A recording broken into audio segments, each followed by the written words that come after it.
ভিডিওগুলো বানাতে অনেক কষ্ট হয়। আমি জানি এই ভিডিওটি অনেক মানুষই দেখবেন। ভিডিওটি দেখার আগে সবার কাছে ছোট্ট একটা রিকোয়েস্ট করতে চাই। প্লিজ প্লিজ প্লিজ যারা ভিডিওটি দেখবেন সবাই একটা করে অবশ্যই সাবস্ক্রাইব করে যাবেন যদি ইউটিউব থেকে দেখে থাকেন। আর ফেসবুক থেকে দেখে থাকলে অবশ্যই ফলো করে দিবেন। আর যারা আমাকে ভালোবাসে তারা সবাই একটা করে লাইক দিয়ে দেখিয়ে দিবেন। Love you all. কুত্তার বাচ্চা, তুই আমার ফোন ধরেছিস কেন? জীবনে এমন ফোন চোখে দেখেছিস? আমার কিছুতে হাত দিয়েছিস তো তোর বাসা থেকেই আমি চলে যাব। কথাগুলো বলেই নীলা চলে গেল। আর আমি নিচের দিকে তাকিয়ে আছি, চোখ দিয়ে ঝাপসা দেখছি সব। হয়তো চোখের পানি এসেছে, পানিটা মুছে রুমে গেলাম। আর আপনাদের তো কিছু বললাম না, নীলা আমার বিয়ে করে বউ। আমি নীলাকে ছোটবেলা থেকে অনেক ভালোবাসি। ওরা অনেক বড় লোক, চৌধুরী বাড়ির একমাত্র মেয়ে। আর আমি ওদের বাড়ির কাজের ছেলে। অল্পতেই সবার মন জয় করে ফেলেছি। আর সবাই অনেক ভালো মানুষ। একটা দুর্ঘটনায় ওর সাথে আমার বিয়ে হয়। ওর অনেক বড় জায়গায় বিয়ে হওয়ার কথা ছিল, কিন্তু বিয়ের দিন নাকি ছেলেটা অন্য একটা মেয়েকে নিয়ে পালিয়ে যায়। আর এই কথা নীলার বাবা শুনে হার্ট অ্যাটাক করে। পরে ওনার সামাজিক মর্যাদা যেন নষ্ট না হয়, সেই জন্য ওই রাতেই আমার সাথে নীলার বিয়ে হয়। আর বাসর রাতে নীলা আমাকে অনেক অপমান করে। আমাদের বাসর রাতের ঘটনা। সবার মতো আমি অনেক খুশিতে বাসর ঘরে ঢুকলাম। আর নীলাকে যেহেতু ছোটবেলা থেকে ভালোবাসতাম, তাই তাকে পেয়ে অনেক খুশিতে বাসর ঘরে ঢুকলাম। ঢোকার সাথে সাথে নীলা বলা শুরু করলো। দেখ আবিদ, তুই আমাদের বাড়ির কাজের লোক, তোর সাথে আমার মানায় না, তাই আমার উপর স্ত্রীর অধিকার ফলাতে আসবি না। কিন্তু তুমি তো আমার বিয়ে করা বউ। কি বললি তুই? আমার হাসি মাখা মুখটা নিমিষেই শেষ হয়ে গেল। আবারও বলা শুরু করলো। তুই আমাকে তুমি করে বললি কোন সাহসে? আমি তোর ম্যাম, সো ম্যাম বলেই ডাকবি। আর বাসার সবার সামনে মিথ্যা স্বামী স্ত্রীর অভিনয় করবি। বাবা যখন ঠিক হয়ে যাবে তখন তোকেও মুক্তি দিয়ে দেব, বুঝছিস? হুম, ঠিক আছে। আর আমার কোনো ব্যাপারে নাক গলাবি না, আর আমার কোনো কিছুতে তোর ওই নোংরা হাত দিবি না। ঠিক আছে ম্যাম, আপনি শুয়ে পড়ুন, আমি বারান্দায় চলে যাচ্ছি। যা, কিন্তু এই কথাগুলো যদিও কেউ জানতে পারে তাহলে তোর অনেক খারাপ হবে। চিন্তা করবেন না ম্যাম, এগুলো কেউই জানবে না, বলে বারান্দায় চলে গেলাম। বারান্দায় দাঁড়িয়ে আছি, আর চোখ দিয়ে পানি পড়ছিল। আসলে গরিবদের ভালোবাসার মূল্য কেউ দেয় না। যাই হোক, সবই তো শুনলেন আমার বাসর ঘরের কাহিনী। এবার গল্পে আসা যাক। নীলা আমাকে অপমান করে চলে গেল। কিছুই বললাম না, কারণ নীলাকে বড্ড বেশি ভালোবাসি। দুপুর হয়ে যাচ্ছে, হঠাৎ নীলার ডাক। আবিদ, ওই আবিদ। বলো। কি বললি তুই? কি বলছি? তুই আমাকে তুমি করে বললি কেন? সরি, ভুল হয়ে গেছে। জি বলুন, কিছু লাগবে? না, কিছুই লাগবে না। আমি দুপুরে বাইরে খেতে যাচ্ছি, সো রাতের জন্য রান্না করে রাখিস। কোথায় যাবেন? পার্টিতে। আর বেশি কথা বলবি না। বলেই নীলা চলে গেল। মনের ভিতর আজও চাপা কষ্ট রয়ে গেল। নীলা আজ পর্যন্ত আমার সাথে ভালো ব্যবহার করেনি, সবসময় জানোয়ারদের মতো করেছে। আমাকে ওর মানুষই মনে হয় না, কিন্তু অনেক ভালোবাসি তো, তাই কিছু বলি না। সব কষ্ট একাই পাচ্ছি। দুপুরে আর আমি খেলাম না, না খেয়ে ঘুমিয়ে পড়েছি। কখন যে রাত হয়ে গেল বুঝতে পারিনি। আর ঘুম পাগলো নীলার লাথি খেয়ে। ওই ছোট লোকের বাচ্চা, এখনো রান্না না করে শুয়ে আছিস কেন? রান্না কি তোর বাপ করবে? কথাটা শোনার পর চোখ দিয়ে আর পানি আটকাতে পারলাম না। সেই ছোটবেলায় বাবা মাকে হারিয়েছি, আর সেই বাপকেই। নীলা প্লিজ, আমার বাপকে নিয়ে কিছু বললে না। তোমার পায়ে পড়ি, আমি তোমার স্বামী হয়ে তোমার পায়ে পড়ছি। প্লিজ এগুলো বলো না, যা বলার আমাকে বলো। কিন্তু আর বলতে পারলাম না এর আগেই। ছোট লোকের বাচ্চা, তোকে না বলছি আমাকে তুমি করে বলবি না? তুই তারপরও। সরি, ভুল হয়ে গেছে, আর বলবো না। আমি এখনই রান্না করে আনছি, বলে রান্নাঘরে চলে গেলাম। খুব কষ্ট হচ্ছে, চিৎকার করে বলতে ইচ্ছে করছে। আল্লাহ, তুমি কেন আমাকে এত কষ্ট দিচ্ছ? ভালোবাসার মানুষের কাছ থেকে আমি আর এত কষ্ট নিতে পারছি না। অনেক কান্নার পরও রান্না করে নিয়ে গেলাম। ছেলেদের কষ্ট নাকি কাউকে দেখাতে নেই, তাই কাউকে দেখাই না। খাবার পর দুজনেই ঘুমিয়ে পড়লাম, যার যার আলাদা বিছানায়। সকালবেলা ঘুম থেকে আমি আগে উঠে পড়লাম। হঠাৎ খেয়াল করলাম সকালের মিষ্টি আলো নীলার মুখে পড়েছে। ও তখনও ঘুমন্ত অবস্থায়। ওকে অনেক সুন্দর লাগছিল। ওর মায়া মাখা মুখের দিকে তাকিয়ে আমি পাগলের মতো হয়ে গেছি। আমি ওর কাছে গেলাম, আর গিয়ে ওর কপাল আলতো করে একটা চুমু দিলাম। আর দেওয়ার সাথে সাথে কুত্তার বাচ্চা, তুই আমাকে চুমু দেওয়ার সাহস পেলি কোথায়? বলে আরো কয়েক দফা চড় মারলো। আরো অনেক অপমান করলো। নিজের প্রতি এখন অনেক রাগ হইলো। কেন আমি এমন করতে গেলাম? আর ফলস্বরূপ চর আর অপমান। নিচের দিকে তাকিয়ে আছি। আবারও নীলা বলা শুরু করলো। আমি বুঝতে পারছি তুই আমার দুর্বলতার সুযোগ নিতে চাচ্ছিস। না নীলা, আপনি বিশ্বাস করুন, আমি এমনটা করতে চাইলে অনেক আগেই করতে পারতাম, কিন্তু আমি এমন না। চুপ। তুই কেমন আমি বুঝতে পারছি। তোর সাথে থাকা আমার আর পসিবল না। আমি তোর কাছ থেকে মুক্তি চাই। কথাটা শোনার পর মাথায় যেন আকাশ ভেঙে পড়লো। মুক্তি? হুম, তোর কাছ থেকে মুক্তি। ডিভোর্স চাই আমি। নীলা, আমি আপনার পায়ে পড়ি, এগুলো প্লিজ বলবেন না। আমি না আপনাকে ছাড়া একটা মুহূর্তও থাকতে পারবো না। আপনার যত ইচ্ছা আমাকে মারেন, যত কিছু বকেন, তারপর আমাকে ছেড়ে যাবেন না প্লিজ। বলে চিৎকার করে কান্না করছি। তোর ন্যাকা কান্না বন্ধ কর তো। আমার না এগুলো ভালো লাগছে না। আমাকে তুই মুক্তি দে। কেন জানি না বুকের ভেতরটা ফেটে যাচ্ছে। আমি এতিম মানুষ, আর ছোটবেলা থেকে কষ্ট পেয়ে বড় হয়েছি। আর আজও কেন জানি না, নীলা এত অপমান করার পরেও নীলাকে ভালোবাসতাম, কিন্তু আজও নিজেও হারিয়ে যাবে। অনেক কষ্টে নিজেকে থামালাম আর নীলাকে বললাম, একটা কথা বলবো? হুম, বল। আমি আপনাকে মুক্তি দিয়ে দেব। তার আগে আমার একটা শেষ ইচ্ছে ছিল। হুম, বল। কিন্তু ডিভোর্স না দেওয়ার ইচ্ছা বলবি না। না না, এগুলো কিছু বলবো না। বল তাহলে। আমি আপনাকে 3 মাস পর ডিভোর্স দেব। এই 3 মাস আমাকে প্রতিদিন রাতের বেলা আপনি আমাকে রান্না করে নিজেতে খাইয়ে দিবেন। আর এই 3টা মাস আমার সাথে তুমি করে বলবেন, আর আমি তুমি করে বলবো। এটাই আমার ইচ্ছা। প্লিজ না করবেন না। মাত্র তো 3টা মাস, এরপরেই তো আপনি মুক্ত। ঠিক আছে, আমি মেনে নিলাম। কিন্তু তুই আমাকে স্পর্শ করবি না। আর আমাকে ডিভোর্স দিয়ে দিবি। বুঝছিস? হ্যাঁ ঠিক আছে ম্যাম। আমারও একটা শর্ত আছে। কি শর্ত আবার? আমি যেমন খুশি রান্না করব, আর তোর বিনা অভিযোগে খেতে হবে। আরে ওইটা নিয়ে চিন্তা করবেন না। আপনি যে আমাকে খাইয়ে দেবেন, এতে আমি অনেক খুশি। আরো কিছু কথা আছে আমার। হ্যাঁ বলুন। আমার আব্বা আম্মা যখন আসবে, সাথে সাথে ওদের দেখিয়ে আমাকে অযথা গালাগালি মারধর করতে হবে। না ম্যাম, এটা আমি পারবো না। প্লিজ এটা বাদ দেন, অন্য কিছু বলেন। অন্য কিছু কি বলবো? এই ধরেন প্রতিদিন আমাকে আপনার ইচ্ছে মতো বকবেন, মারবেন, মন যা চায় বলবেন, কিন্তু আমি আপনাকে এটা করতে পারবো না। কারণ আমি আমার জীবনের চেয়েও আপনাকে বেশি ওই চুপ। আমার শর্তের কথা মানলে বল, না মানলে আর তোর ইচ্ছা আমিও পূরণ করতে পারবো না। ম্যাম একটু বোঝার চেষ্টা করুন। তোকে 30 মিনিট সময় দিলাম, ডিসিশন নে কি করবি।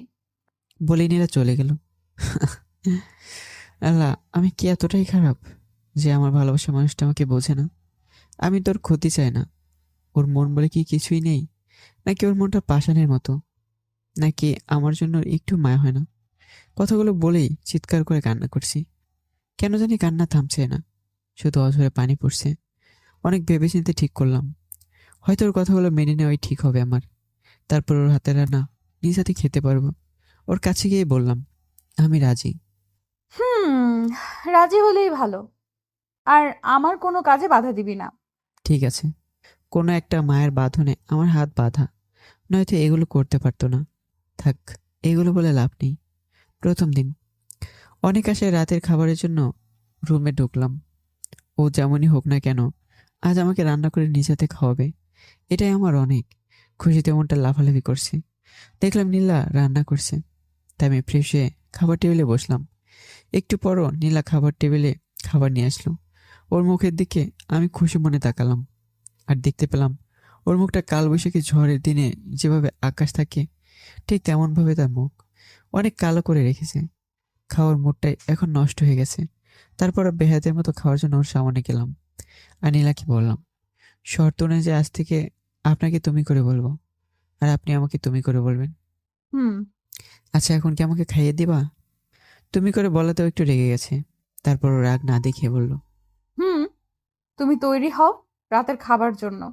নীলা আমাকে তুমি করে বলায় আমার অনেক খুশি লাগছে। ভালোবাসার মানুষের কাছে একটু কিছু পেলেই সেটা অনেক বড় কিছু। সেটা হয়তো সবাই বুঝে না। আমি একটা ধ্যানে পড়ে গেলাম। নীলাটাকে ধ্যান ভাঙলো। ওই আবিত্তা, শুনছো? হ্যাঁ, আমি খাবার জন্য তৈরি। দাও খাবার, আর আমাকে খাইয়ে দাও। আর জানো, আমি না আজকে অনেক খুশি। খুশি কেন? আরে খুশি হব না কেন? তুমি আমাকে নিজ হাতে খাইয়ে দিবে, সেটা কি যে সে ব্যাপার? হুম, ঠিক তাই। যেমন কুত্তাকে রাজা একটু করুণা করে খেতে দেয়, ঠিক তেমন। কথাটা শোনার পর কি বলবো, কি করব কিছুই বুঝতে পারছি না। এত কষ্ট লাগে কেন? কেন জানি না বুকের বাঁ পাশটা জ্বলে যাচ্ছে। শেষমেশ আমাকে একটা কুত্তার সাথে তুলনা। থাক, তারপর তো আমাকে খাইয়ে দিবে। সে আমাকে কুত্তা বেলে যাই ভাবুক না কেন। নীলা, তুমি ঠিকই বলেছ, আমি কুকুরি। তারপরও আমাকে খাইয়ে দিবে, এতে আমি খুশি। তারপর দেখলাম নীলা একটা চামচে করে আমাকে খাওয়ার জন্য খাবার এগিয়ে দিচ্ছে। আমি অবাক হয়ে বললাম, নীলা, চামিচে না করে হাতে খাইয়ে দিলে অনেক ভালো হতো। ওই চুপ, চামচে করে খাইয়ে দিব। ইচ্ছে হলে খাও, না হলে যাও। আচ্ছা ঠিক আছে। এরপর নীলা আমার মুখে খাবার তুলে দিল। প্রথম এক চামচ মুখে দেওয়ার পরে আমার চোখ যেন বাইরে বের হয়ে আসছে। ও আবারও আমার মুখে খাবার তুলে দিল। আমি আবারও মুখে নিলাম। আমি আর সহ্য করতে পারছি না।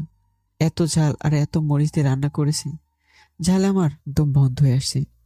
কিছু খাবার খাওয়ার পর আমি উঠে পড়লাম আর কোনো মতে বললাম, আমার পেট ভরে গেছে। তারপরেও জোর করে আরো কয়েক চামচ ঝাল খাবার আমার মুখে পড়ে দিল। আমি ঝাল সহ্য করতে না পেরে পানি পানি করতে লাগলাম, কিন্তু একটুও পানি দিল না। এক দৌড়ে বাইরে চলে গেলাম।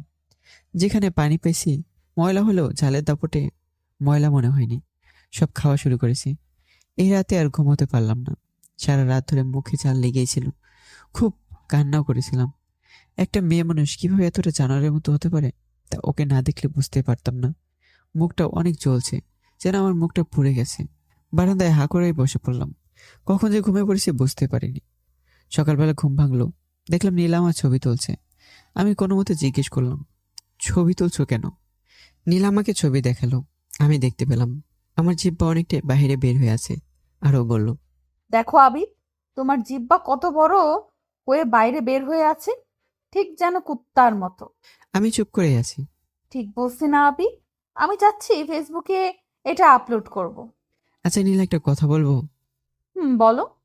আমাকে কষ্ট দিতে কি তোমার অনেক ভালো লাগে? অনেক মজা পাও? আর আমাকে কেন এত কষ্ট দাও?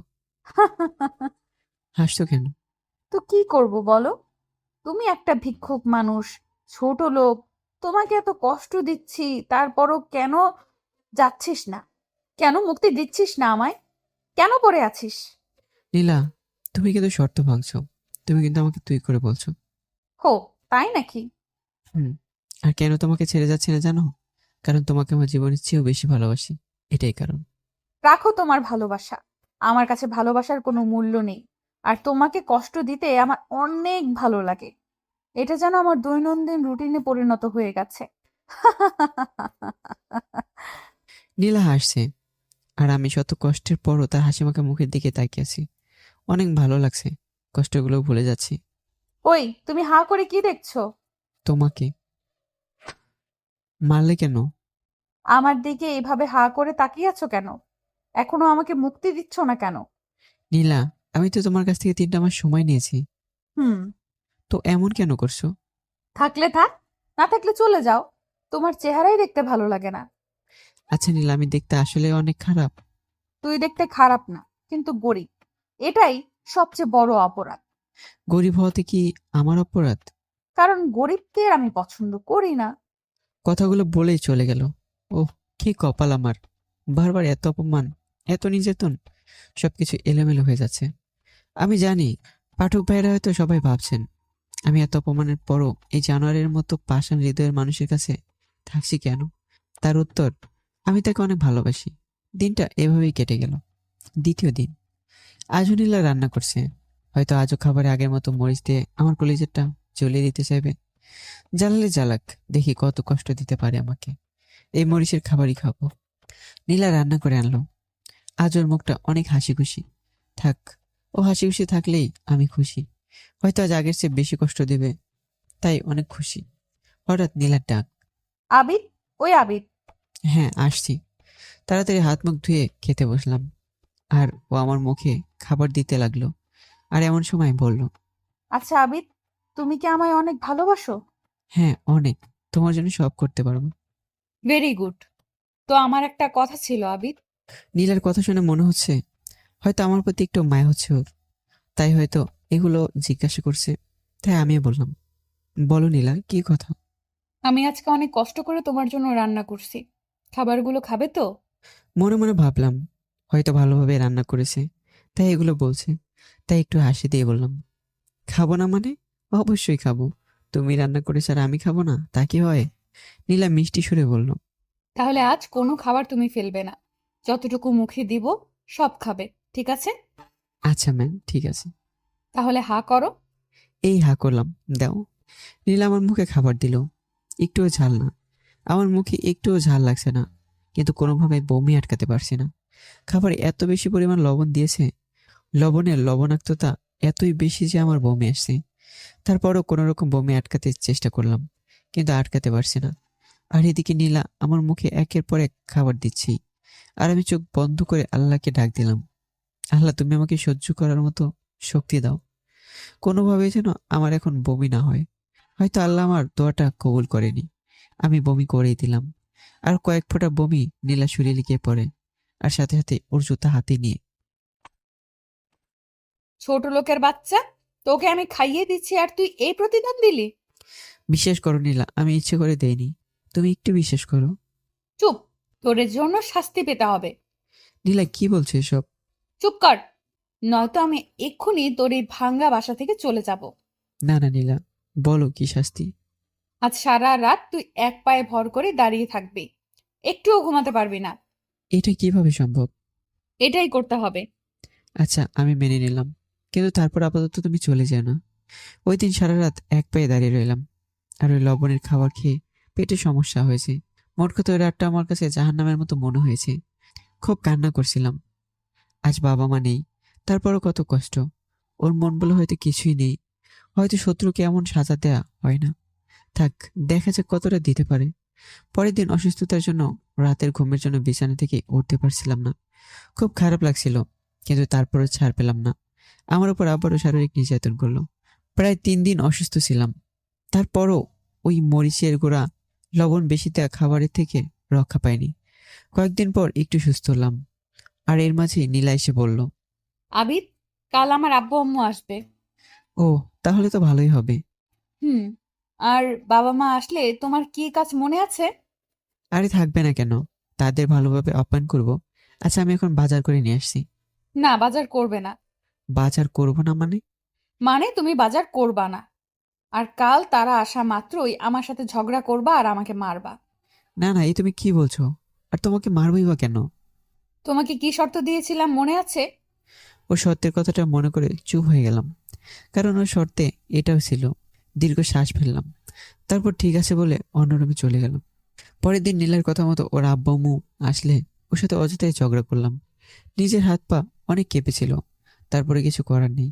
ওর আব্বু আম্মু আমাকে অনেক কথা শুনে চলে যায়। ওর আব্বু বলেছিল, ছি আবির, তুই এতটা নিচু! তোর সাথে আমার আদরের মেয়ের বিয়ে দিলাম আর তুই! ছি ছি, তোকে অনেক ভালো মনে করেছিলাম, আজ তুই আমার মেয়েকে আমার সামনেই মারলি! বাবা, জানো না, ও প্রতিদিনই মদ খেয়ে আসে আর আমাকে যৌতুকের জন্য অনেক মারধর করে। কি বলছিস মা? হুম আব্বু। মারে, তোকে এই জানোয়ারের সাথে থাকতে হবে না, তুই আমাদের সাথে চল মা। না বাবা, শত হলেও ও আমার স্বামী। ও যতই আঘাত করুক, সব আমি মাথা পেতে নিব। তারপর নীলার বাবা চোখে পানি নিয়ে চলে গেল। ওই দিন নীরব দর্শকের মতো শুধু নীলার অভিনয়গুলো দেখছিলাম। খুব ভালো অভিনয় করতে পারে, বুঝতেই পারলাম না এত ভালো অভিনয় ওদের কাছে আমাকে খারাপ বানিয়ে দিল। ভাবতে অবাক লাগে, এমন একটা পাশের মনের মানুষকে আমি ভালোবাসি, আর ওর জন্য আমি পড়ে আছি। ভাবছিলাম 3 মাস দেখি আমি ওর মনে ভালোবাসা তৈরি করতে পারি কিনা, কিন্তু মনে হয় পারবো না। নীলার বাবা মা চলে যাওয়ার পর নীলা বলতে শুরু করলো। কেমন দিলাম আবিদ?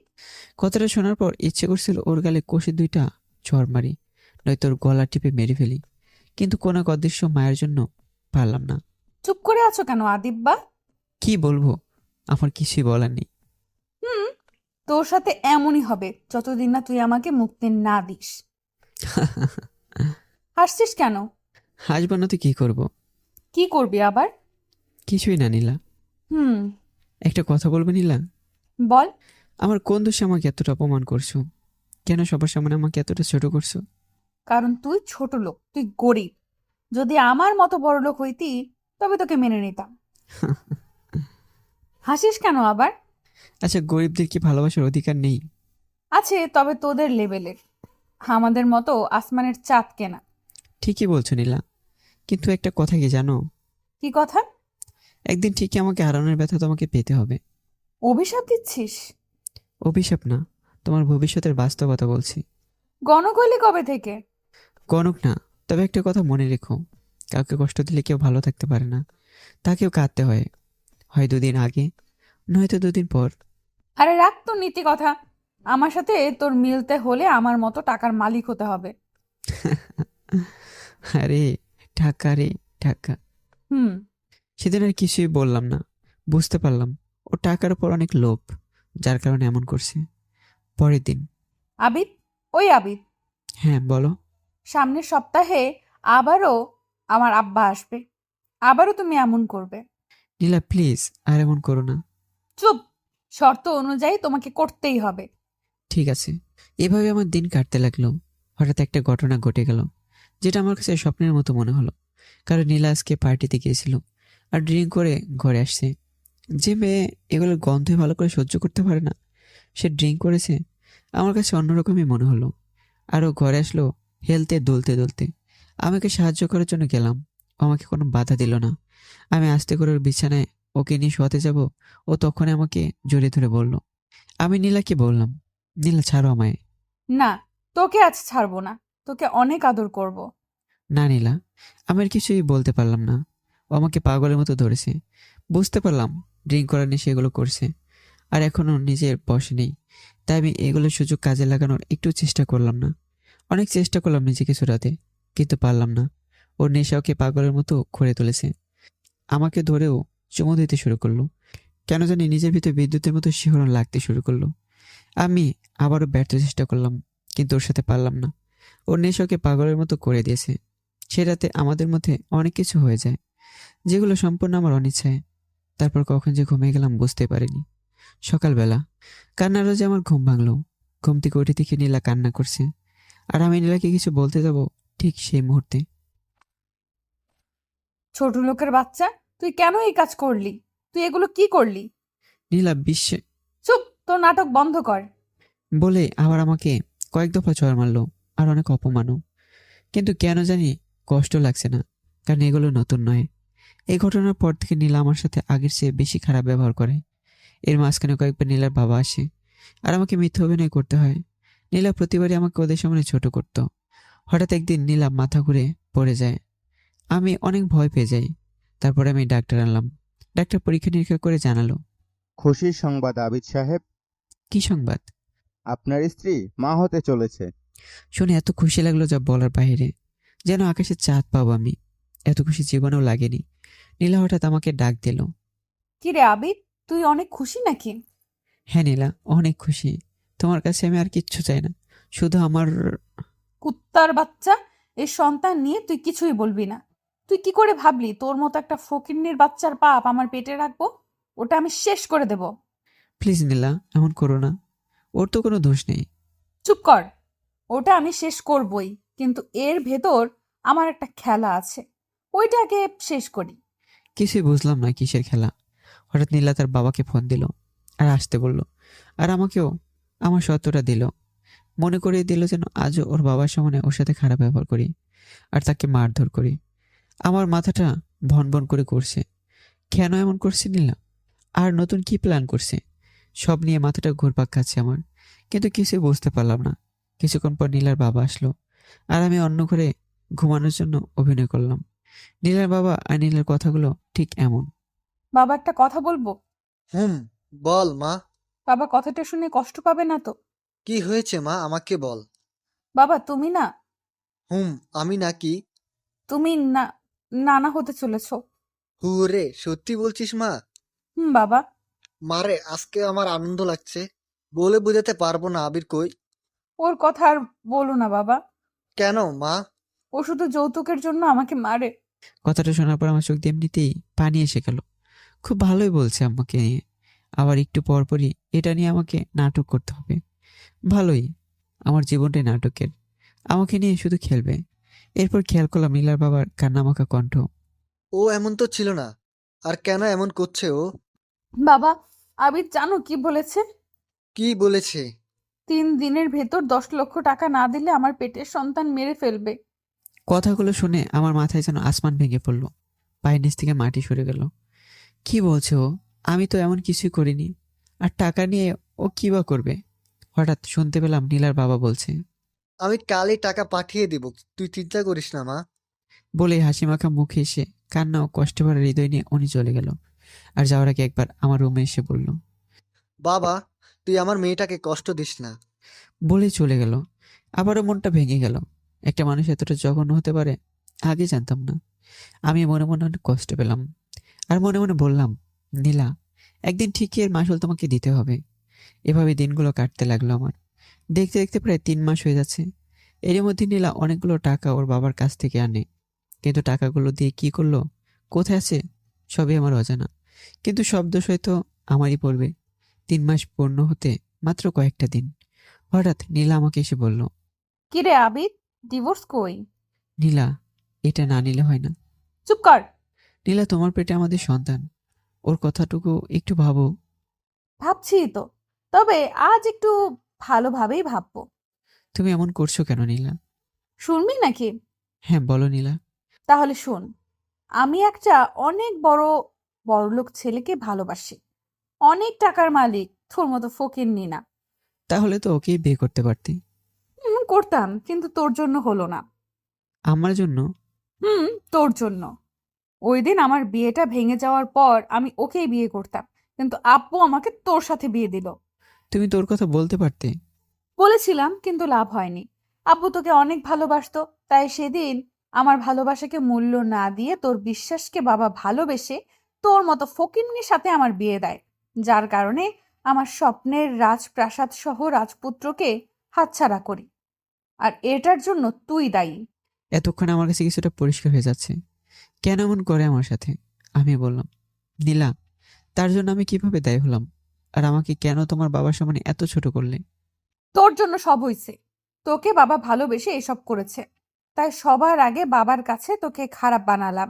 আর এখন এমন একটা কাজ করব, তুই সারা জীবনের জন্য বাবার কাছে খারাপ হয়ে থাকবি। নীলা, কি বলছে এসব? চুপ কর। নীলা বলেই ওর বাবাকে কল দিল। বাবা, আমাকে বাঁচাও। আবিদ আমাকে যৌতুকের জন্য মেরে ফেললো। বাবা বাঁচাও বাবা। ফোনটা কেটে দিল নীলা। ওপাশে কল আসছেই তো আসছেই, কিন্তু নীলা রিসিভ না করে বলল। দেখলি আবিদ, কি বললাম? নীলা, তুমি ঠিক আছো তো? কেন এমন মিথ্যা বললে? আমি তো কিছুই বলিনি। শোন আবিদ, তুই বাবাকে দেখিয়ে এত কিছু করিস, আর আমি বাবাকে তোর নামে এত কিছু বলি, তারপরও উনি কেন জানি তোর সামনে একটু রিয়াকশন দেখালেও আমার সামনে বাবা এটা সহজভাবে মেনে নেয়। ডিভোর্সের কথা বলাতে বাবা আমাকে কিছুদিন আগে মারছেও। বুঝতে পারলাম তুই ডিভোর্স দিলেও বাবা আবার আমাকে তোর গলায় ঝুলাবে। তাই আজ নতুন নাটক সাজালাম। আর তোর সন্তান, ওটাও এখন শেষ করার মাধ্যমে আমার প্ল্যান শেষ করব। বলে নীলা নিজের পেটের মাঝে নিজে এমন জোরে আঘাত করলো, মনে হয় পেটের বাচ্চাটা শেষ। পুরো ঘর রক্তে ভরে যাচ্ছে। নীলা মাটিতে লুটে পড়ল। আর আমি নীলাকে দৌড়িকে ধরলাম। আর নীলা এতক্ষণ যা বলছিল সব রেকর্ড করছিলাম, কিন্তু ও হয়তো জানে না রেকর্ড করা কথাগুলো আমার ফোনে ছিল। কিন্তু পরে নীলাকে ধরতে গিয়ে ফোনটা এক সাইডে রাখলাম। কিন্তু কোথায় রাখলাম, এত চাপের পরে কিছু আর মনে থাকলো না। তারপর ওকে যেই মাত্র হাসপাতালে নিতে যাব, তখনই নীলার বাবা পুলিশ নিয়ে আমার সামনে হাজির। নীলার বাবা নীলার অবস্থা দেখে আমাকে বলল। এটা তুই কি করলি আবির? তুই টাকার জন্য আমার মেয়েকে মেরে ফেললি? বলেই কান্না করে দিয়েছে। বিশ্বাস করেন, আমি এগুলো কিছুই করিনি। একদম চুপ। তুই আমার মেয়েকে কেন এটা করলি? আব্বা প্লিজ, এখন এসব কথা বলার সময় না। এখন তাড়াতাড়ি নীলাকে হাসপাতালে নিয়ে যেতে হবে। এখনই চলুন। যাবো তো, তার আগে তোর ব্যবস্থা করছি। ওসি সাহেব, এখনো বসে আছেন কেন? ওকে গ্রেপ্তার করুন, ও একটা খুনি। না, আমি কিছুই করিনি। আর কিছুই বলার সময় পেলাম না। পুলিশ আমাকে গ্রেপ্তার করে নিয়ে যাচ্ছে। আমার কোনো কথাই শুনলো না। আর অন্যদিকে নীলার বাবা নীলাকে হাসপাতালে নিয়ে যাচ্ছে। আমার কোনো কথাই পুলিশও শুনলো না, থানায় নিয়ে গেল। সেদিন নীলার কি হয়েছিল আর আমার সন্তানের কি হয়েছে কিছুই জানতে পারলাম না। আল্লাহর কাছে অনেক কেঁদেছিলাম, আল্লাহ যেন নীলাকে আর আমার সন্তানকে সুস্থ করে দেয়। কিন্তু আমি কিছুক্ষণ পর কি হলো সেটা নিয়ে নিজেও ভাবতে পারলাম না। নীলার বাবা থানায় আসলো আর অনেকগুলো টাকা ওসিকে দিয়ে গেল। আর কি যেন বলল। তারপর উনি সহ ওসি সাহেব আর কয়েকজন পুলিশ আমার কাছে আসলো। ওরা আমার হাত পা চেয়ারে বাঁধলো আর তারপর নির্মম অত্যাচার শুরু করেছে। আমি শুধু আল্লাহকে ডাকছিলাম, কিন্তু বেশিক্ষণ ডাকতে পারলাম না। জ্ঞান হারিয়ে ফেললাম। কখন জ্ঞান ফিরলো জানি না। জ্ঞান ফেরার পর দেখলাম নীলার বাবা আমার সামনে চেয়ারে বসে আছে। আমি কোনো মতে নীলার বাবাকে বললাম, নীলা কেমন আছে আর আমার সন্তান কেমন আছে? নীলার বাবা সাথে সাথে আমার গালে। কুত্তার বাচ্চা, তুই আমার মেয়েটাকে মেরে এখনো জিজ্ঞাসা করছিস? বিশ্বাস করুন, আমি এগুলো কিছুই করিনি। সব নীলা এগুলো করেছে, যেন আপনি আমাকে খারাপ ভাবেন। চুপ, একদম চুপ। তুই আমার কাছ থেকে এত টাকা নিয়েও আমার মেয়েকে ঠিক মতন রাখলি না কেন? তোর যত টাকা লাগতো সব তো দিয়েছি, তাহলে কেন এমন করলি? বিশ্বাস করুন, আমি কোনো টাকা নেইনি আর আমি এমন করিওনি। বলে ওসিকে ডাক দিল। আর একটু পরেই আবার অমানসিক নির্যাতন শুরু করলো। পুরো থানা জুড়ে তখন একটা চিৎকার ছিল, আমি নির্দোষ, দরকার পড়লে আমাকে মেরে ফেলুন, তারপর এমন মিথ্যা অপবাদ দিবেন না। কিন্তু কে আমার কোনো কথা শুনলো না। আমাকে একের পর এক নির্যাতন করে যাচ্ছে। আমি অনেকবার জ্ঞান হারিয়ে ফেলি। সেদিন নীলার প্রতি সব ভালোবাসাগুলো কেন জানি ঘৃণায় পরিণত হতে লাগলো। পরপর 3 দিন আমার নির্যাতনের পর আমাকে কাঠগড়ায় তোলা হলো। আর সেদিন আমার এমন অবস্থা ছিল, কথাটাও বলতে পারছি না। আমাকে হুইল চেয়ারে করে কাঠগড়ায় তোলা হয় আর আমার বিপক্ষে নীলা সাক্ষী দিল। দেখলাম নীলা তখন মোটামুটি সুস্থ। আদালতে আমাকে 14 বছরের কারাদণ্ড দিল। আর এতে নীলা অনেক খুশি হয়। আমাকে যখন কারাগারে নিয়ে যাওয়া হচ্ছিল, তখন নীলা আমার সামনে আসলো আর আমাকে বলল। কিরে আবিদ, কেমন দিলাম? আমি চুপ করে আছি। আমাকে সারা জীবন মনে রাখবি, ছোট লোকের বাচ্চা। আমার সন্তান ঠিক আছে তো? হাসছো কেন? তোর ওই ছোট লোকের পাপ আমার পেটে রাখবো? তুই ভাবলি কি করে? ওটা শেষ। ওর এই বাচ্চাটার জন্যই আজকে তোকে এমন শাস্তি দিতে পারলাম। থু। ওর মুখে থুথু দিয়েই ওর উপর ঝাঁপিয়ে পড়লাম, কিন্তু হাতে বেরিয়ে পড়া ছিল, তাই কিছু করতে পারলাম না। আর পুলিশগুলো আমাকে অনেক শক্তি দিয়ে ধরে রেখেছে আর লাঠি দিয়ে মারছে। আমি শুধু নীলাকে একটা কথাই বললাম, নীলা, তুই ভালো করে শুনে রাখিস, আমি আবিদ। এতদিন ভালোবাসার মায়ে তোকে কিচ্ছু করিনি, আর আজ সে ভালোবাসা প্রতিশোধে পরিণত হয়ে গেছে। তুই আমার জীবনটা বিনা দোষে নরক বানিয়ে ফেলেছিস। আমার সন্তানকে মেরে আমার উপর দোষ চাপিয়ে দিয়েছিস। আজ থেকে আমার মনে জন্ম নিল ভালোবাসার পরিবর্তে প্রতিশোধের আগুন। আর বলতে পারলাম না। এরপরে আমার মাথায় পুলিশের একজন কর্মচারী অনেক জোরে লাঠি দিয়ে আঘাত করলো আর আমি জ্ঞান হারিয়ে ফেলি। আর যখন জ্ঞান ফিরল তখন আমি পুলিশের হেফাজতে হাসপাতালে। আমি যখন হাসপাতালে আস্তে আস্তে সুস্থ হই, তখন আমাকে কারাগারে পাঠানো হয়। আর আমি একটু ঠান্ডা মাথায় ভাবলাম, ফোনটা কই রেখেছিলাম, আর আমাকে ওটা মনে করতে হবে। নিজের নির্দোষ প্রমাণ করে তারপর আমার প্রতিশোধ নিতে হবে। প্রতিশোধের নেশায় আমার মাথাটা নষ্ট হয়ে যাচ্ছে। আমি জেলখানায় বসে বসে দিন কাটাতে থাকলাম আর ভাবলাম কোথায় রেকর্ডটা রাখছি। সেদিন কোর্টে বলতে পারতাম, কিন্তু বলার শক্তিটাও ছিল না। আর এই দিন জেলখানার ভিতর একটা পুলিশকে সব খুলে বললাম, আর কথাগুলো শুনে উনি কেঁদে দিয়েছে। আসলে পুলিশের ভেতর অনেক ভালো মানুষও আছে। তার প্রমাণ আব্দুর রহমান ভাই। আর হ্যাঁ, আব্দুর রহমান ভাই একজন পুলিশ। ওনার সাহায্যে ওনার ফোন নিয়ে আমার সহকারীকে ফোন দিলাম আর বললাম আমার রুম থেকে খুঁজে আমার ফোনটা নিয়ে আসতে, আর যত টাকা লাগে ভালো একটা উকিল ধরতে। ও তাই করলো আর আমার ফোনটা পেয়ে গেল। সমস্ত সাক্ষ্য পেয়ে জজ সাহেব মুক্ত করে দিল আমাকে, আর নীলার বিরুদ্ধে আইনগত ব্যবস্থা নিতে চাইলো। আর তখন জজ সাহেবের পায়ে পড়ে গেলাম, বললাম ওকে যেন কিছু না করা হয়। অনেক রিকোয়েস্টে জজ সাহেব মেনে নিল। ওই দিন কেন জানি জজ সাহেবও কেঁদে ফেলেছে, তাও আবার আমার সমস্ত নির্মম ঘটনা শুনে। আমি ওনার কাছ থেকে দোয়া নিয়ে বের হয়ে আসলাম। শুরু করে দিলাম নতুন জীবন, যে জীবনে প্রতিশোধের আগুন। সবাই ভাবতে পারেন জজ সাহেব আইনগত ব্যবস্থা নিতে চাইলে আমি না করলাম কেন? কারণ ওর শাস্তি আমি নিজেই দেব। নিজের প্ল্যানগুলো শুরু করলাম। পরের দিন নীলার বাসায় উকিল সাহেব নোটিশ নিয়ে গেল, আর তখনই নীলার বাবা আসলো। উকিল সাহেব, কি ব্যাপার আপনারা? চৌধুরী সাহেব, আগামী 1 মাসের ভিতর আপনার বাসা, মিল, ফ্যাক্টরি সবকিছু খালি করে দিতে হবে। মানে কি উকিল সাহেব? কোর্ট থেকে নির্দেশ এসেছে। এই দেখুন কোর্টের নির্দেশ। কে নোটিশ পাঠিয়েছে উকিল সাহেব? উনি এই বাড়ির সত্যিকারের মালিক, এই বাসার সত্যিকার মালিক আবার কে? মিস্টার আবিদ হাসান রনি, যাকে সবাই এক নামে চেনে, কিন্তু ভালো করে কেউ দেখেনি। এটা আবার কোন আবির? এই বাড়ির মালিক ফারুক চৌধুরীর একমাত্র ছেলে, আবিদ চৌধুরী। কি বলছেন উকিল সাহেব? ও স্যার তো অনেক আগেই মারা গেছেন। হুম, কিন্তু তার ছেলে এখনো বেঁচে আছে। কি বলছেন? ছোট সাহেব এখনো বেঁচে আছে? হুম, এখনো বেঁচে আছে। কিন্তু তিনি যে বেঁচে আছেন তার প্রমাণ কি? এই নিন তার প্রমাণ। তারপর উকিল সাহেব ওনার হাতে অনেকগুলো কাগজ দিল। কাগজগুলো দেখে নীলার বাবা বলল, আমাদের ছোট সাহেব এখন কোথায়?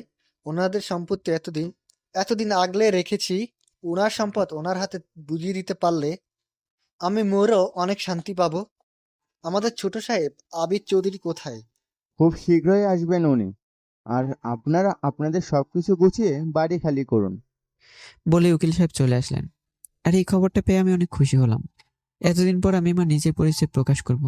ভাবতে অবাক লাগছে, বাড়ির মালিক হয়ে আমি একটা লোভী পাষাণ হৃদয়ের মানুষের জন্য 5টা বছর চাকরগিরি করেছি। আর তার প্রতিদান আমাকে ভয়াবহ ভাবে দিল। এর প্রতিশোধ আমি হারে হারে নিব। প্রতিশোধের আগুন বুকের ভিতর দাও দাও করে জ্বলছে। এর পরের দিন নীলাদের ভার্সিটির প্রফেসর আমার কাছে আসলো আর অনেক সংবর্ধনা জানালো। উনি এসে আমাকে বলল, আবির চৌধুরী, আপনাকে পেয়ে আমরা ধন্য। আরে কি বলছেন স্যার এগুলো? ঠিকই বলছি স্যার। প্লিজ স্যার, আমাকে স্যার বলে লজ্জা দিবেন না। আপনি আমার বাবার বয়সী, আর আমি আপনার পুত্রের সমানই। তাই প্লিজ আমাকে নাম ধরে বললেই খুশি হব। আর তুমি করে বললে আরো বেশি খুশি হব। বলার পরে উনি হো হো করে হেসে দিলেন আর বললেন, ঠিক আছে, শোনো বাবা, তোমার বাবা যেমন ছিল তুমিও ঠিক তেমন ভালো মানুষই। কোনো পরিবর্তন নেই। স্যার যখন ছিল আমাদের ভার্সিটিতে অনেক উন্নয়নমূলক কাজ করেছেন। আর এত বছর পর তোমাকে পেয়ে আমরা খুশি। আর তুমিও যদি আমাদের ভার্সিটির দিকে একটু নজর দিতে। ঠিক আছে স্যার, আর বলতে হবে নাকি? বাবা আপনাদের পাশে ছিলেন, আমিও চেষ্টা করবো আপনাদের পাশে থাকার জন্য। বাবা। হ্যাঁ স্যার। তাহলে একটা কথা বলবো। হ্যাঁ বলুন।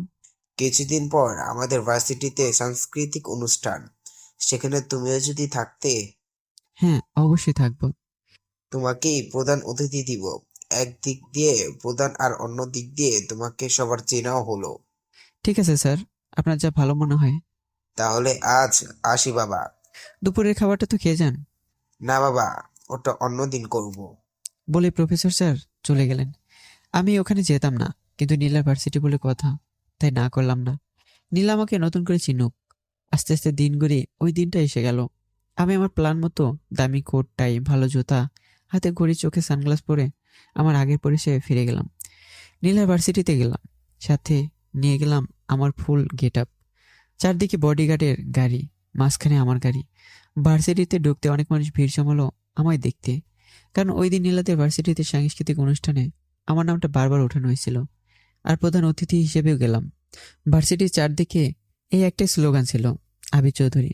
কিন্তু কেউ সে আবির চৌধুরীকে চেনে না, তাই দেখার জন্য অনেক ভিড় জমে গেল। ভিতরে যাওয়ার জন্য যখন ঢুকতে যাব, দেখি অনেক আদবের সাথে অনেক মেয়ে আর ছেলেরা আমাকে সাদরে গ্রহণ করার জন্য ফুল নিয়ে এগিয়ে আসলো। তার মাঝে নীলাও আছে। ও আমাকে দেখেই একটা বড় মাপের শক খেলো আর হা করে তাকিয়ে রইল। ও হয়তো এটা ভাবতে পারেনি। অনুষ্ঠানে অনেক সম্মান করলো আমাকে। তারপর বাসার পথে রওনা দেব। চারদিকে বডিগার্ড। দেখলাম নীলা বারবার আমার কাছে ঘেঁষতে চাইলো, কিন্তু পারলো না। সেদিনের পরে নীলা কেন জানি আমার পিছনে ঘুরঘুর করতে লাগলো। কিছুদিন পর একা একা বাইরে বের হলাম হাওয়া বাতাস খেতে। হঠাৎ মেয়ে কণ্ঠে ডাক দিল। পিছনে তাকাতে দেখি নীলা। আমার প্রতিশোধের আগুনটা তখন দাউ দাউ করে জ্বলে উঠছে। আর বারবার আমার সন্তানের কথা মনে হচ্ছে। মন চাচ্ছে এখনই ওকে মেরে ফেলি, কিন্তু না, ওর সাজা আমি ওকে হারে হারিয়ে দেব। হঠাৎ ওর ডাকে ঘোর ভাঙলো। এই আবিদ, কোথায় হারিয়ে গেছো? তুমি করে বলায় প্রচন্ড রাগ উঠলো। আজ আমার টাকার খবর পেয়ে তুমি? তারপর নিজেকে শান্ত করে বললাম, কি বলবো বলো। তুমি নাকি অনেক টাকাওয়ালা, ভালোই তো নাটক করতে পারো। তো টাকাগুলো কিভাবে পাইছো? চুরি করে নাকি ডাকাতি করে? রাগ আর ধরে রাখতে পারলাম না। ঠাস ঠাস করে 2টা চড় দিলাম। নীলা একদম চুপ। দেখলাম ও গালে হাত দিয়েছে, চোখ দিয়ে পানি এসে গেছে। আমি আবারও বললাম, নীলা, আমি কাজের লোক না।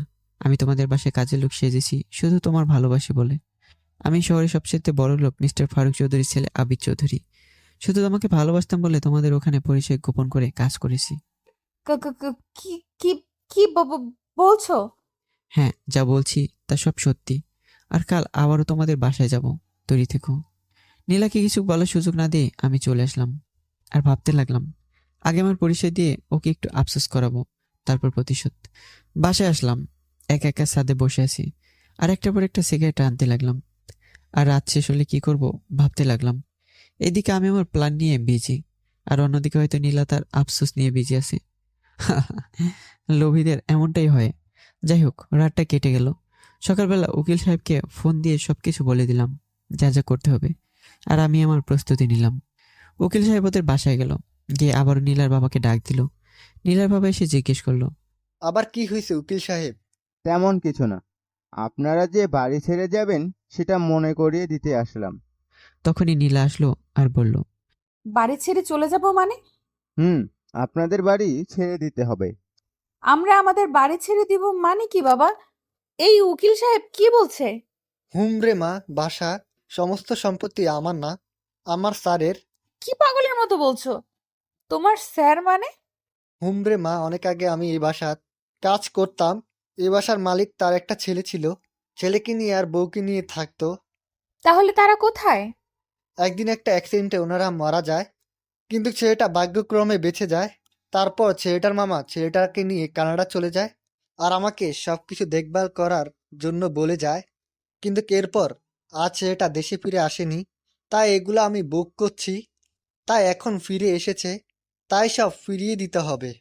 হোয়াট? কি বলছো এসব বাবা? তাহলে আমরা থাকবো কোথায়? মারে, আমার মালিক অনেক ভালো ছিল, আর তার ছেলে অনেক নিশ্চয়ই ভালোই হবে। আর এতদিন ধরে ওনাদের সবকিছু দেখাশোনা করছি, আর উনি নিশ্চয়ই আমাদের থাকার ব্যবস্থাটাও করে দিবেন। নীলা পাগলের মতো কান্না করা শুরু করে দিয়েছে। না বাবা, আমি এগুলো মানবো না। আমার এতদিনের ভালোবাসার এই বাড়ি, আমি কোনোভাবেই এই বাড়ি ছেড়ে দিয়ে ফকির হতে চাই না। মারে, সেটা বললে তো হবে না, কোর্ট থেকে নির্দেশ এসেছে। বাবা, এই বাড়ির মালিকের কাছে দরকার পড়লে এই বাসা ভিক্ষা চাইবো। আর উনি যেহেতু অনেক বড় মনের আর ধনী মানুষ, তার জন্য এটা আমাদের দিয়ে দিলেও সমস্যা হবে না। বলে আরো কান্না শুরু করে দিল। নীলা, তুই কান্না করিস না, আগে ছোট সাহেবকে আসতে দে, তারপরে দেখে যাক। না বাবা, আমি এই বাড়ি ছেড়ে যাব না। এগুলো সব আমার, আমি কারো হতে দিব না। নীলা, তুই কি পাগল হয়ে গেছিস? বুঝার চেষ্টা কর মা। আমি কিচ্ছু বুঝতে চাই না। কেন এমন করছিস? বাবা, আমি যাব না। যেতে হবে না, আগে তো ছোট সাহেব আসুক। কোথায় তোমার ছোট সাহেব? এই যে আমি। সবাই দরজার দিকে তাকালো। 1000 ভোল্টের শক ঠেলো। সবাই চুপ হয়ে গেল, কারণ দরজার পাশে তখন অন্য কেউ ছিল না, সেখানে ছিলাম আমি। নীলার বাবা যেন কাঁপতে লাগলো, আর ওরা ভূত দেখার মতো চোখ দুটো বড় বড় করে বের করে রাখলো। কারো মুখে কোনো কথাই নেই, একদম নিস্তব্ধ হয়ে গেল বিশাল বড় বাড়িটা। একদম যেন জনমানব নেই এই ঘরে, ঠিক তেমন হয়ে গেল। সবার নীরবতা ভাঙার জন্য আমি জোর কণ্ঠে বললাম, আমি সে আবির চৌধুরী। আবির, তুই? আবিদ, তুই? ও পড়ে গেল, আবার দাঁড়ালো, আর নীলার বাবা ধমক দিয়ে বলল। আর তখনই চিৎকার করে বললাম, চুপ, একদম চুপ। আর যদি আমার বাবার বয়সী না হতেন আপনাকে বোঝাতাম, কিন্তু আমি তা করলাম না, কারণ আপনি আমার বাবার মতোই। তাই আপনাকে বাবা হিসেবে মাফ করে দিলাম। কিন্তু আপনার মেয়ে নীলা যা করেছে আমার সাথে, তার কোনো মাপ নেই। কাজের মানুষের মেয়ে হয়ে মালিকের নাম কোন মুখে নিচ্ছে? নীলা দৌড়ে এসে বলল, আবিদ, তুমি না আমাকে ভালোবাসো? হাসছো কেন? ভালোবাসা আমার জীবন থেকে মরে গেছে। হ্যাঁ, তুই এখন আমার বউ, তোকে তো আমি ডিভোর্স দেইনি। আবিদ, আমাকে ডিভোর্স দিও না। আমরা অনেক সুন্দর করে সংসার সাজাবো। সংসার? আবিদ। তাহলে তৈরি হ তোর জীবনে নতুন সংসার সাজাতে। আবিদ, আমরা নতুন করে সংসার করব। আর আমরা কিন্তু এই বাড়িতেই থাকবো। আমাদের এই বাড়ি থেকে বের করে দিও না। ছোট সাহেব, আসলে আমাকে মাফ করবেন, আমি বুঝতে পারিনি। না বাবা, এগুলো বাদ দেন, আপনার কোনো দোষ নেই। আপনার প্রতি আমার কোনো রাগ অভিমানই নেই। বাবা, আমি ওদিন তোমাকে পুলিশ দিয়ে। থাক ওই কথা, যেগুলো চলে গেছে সেগুলো নিয়ে বলে লাভ নেই। আর নীলা, তুমি গিয়ে রেস্ট নাও, যাও। তুমিও আসো। আর আজকে কিন্তু তোমাকে রান্না করে খাওয়াবো আমি। না না, পরে খাবো। আর নতুন প্রতিশোধের আগুনে চলার জন্য তৈরি হও। একটু আস্তে করে বললাম। কি বললে? কই না তো, বলছি পরে খাবো। আচ্ছা বাবু। বলেই আমাকে নীলা জড়িয়ে ধরলো। আর তখনই মনে মনে বলতে লাগলাম, নীলা, তোর এই ভালোবাসা শুধু আমার টাকার উপর, আমার প্রতি না। তুই তৈরি হ, তোর লোভের আর প্রতিশোধের আগুনে তোকে জ্বালিয়ে মারবো। আমার নিষ্পাপ শিশু যে পৃথিবীর আলোটা পর্যন্ত তোর লোভের জন্য দেখতে পারিনি, সেটার মাসুল তোকে দিতেই হবে। সেদিনের মতো হাসি খুশিভাবে চলে আসলাম আর ভাবতে শুরু করলাম, এবার খেলা জমে উঠেছে নীলা, জমে উঠেছে। নীলাকে এখন কিছুই করব না, কারণ যতদিন না পর্যন্ত ওর মনে আমার জন্য ভালোবাসার জন্ম না নিবে, ততদিন পর্যন্ত ভালোবাসার মানুষ কষ্ট দিলে কতটা কষ্ট লাগে সেটাও বুঝবে না। ওর মনেকে ভালোবাসার অভিনয় করতে হবে, যেই ভাবা সেই কাজ। প্রতিদিনই ওর জন্য ফুল নিয়ে আসা, তারপর ওকে খাইয়ে দেওয়া থেকে শুরু করে সব করলাম। 2 মাস পর নীলা এসে বলল, জানো আবির, আমি না অনেক লাকি। ও মা তাই?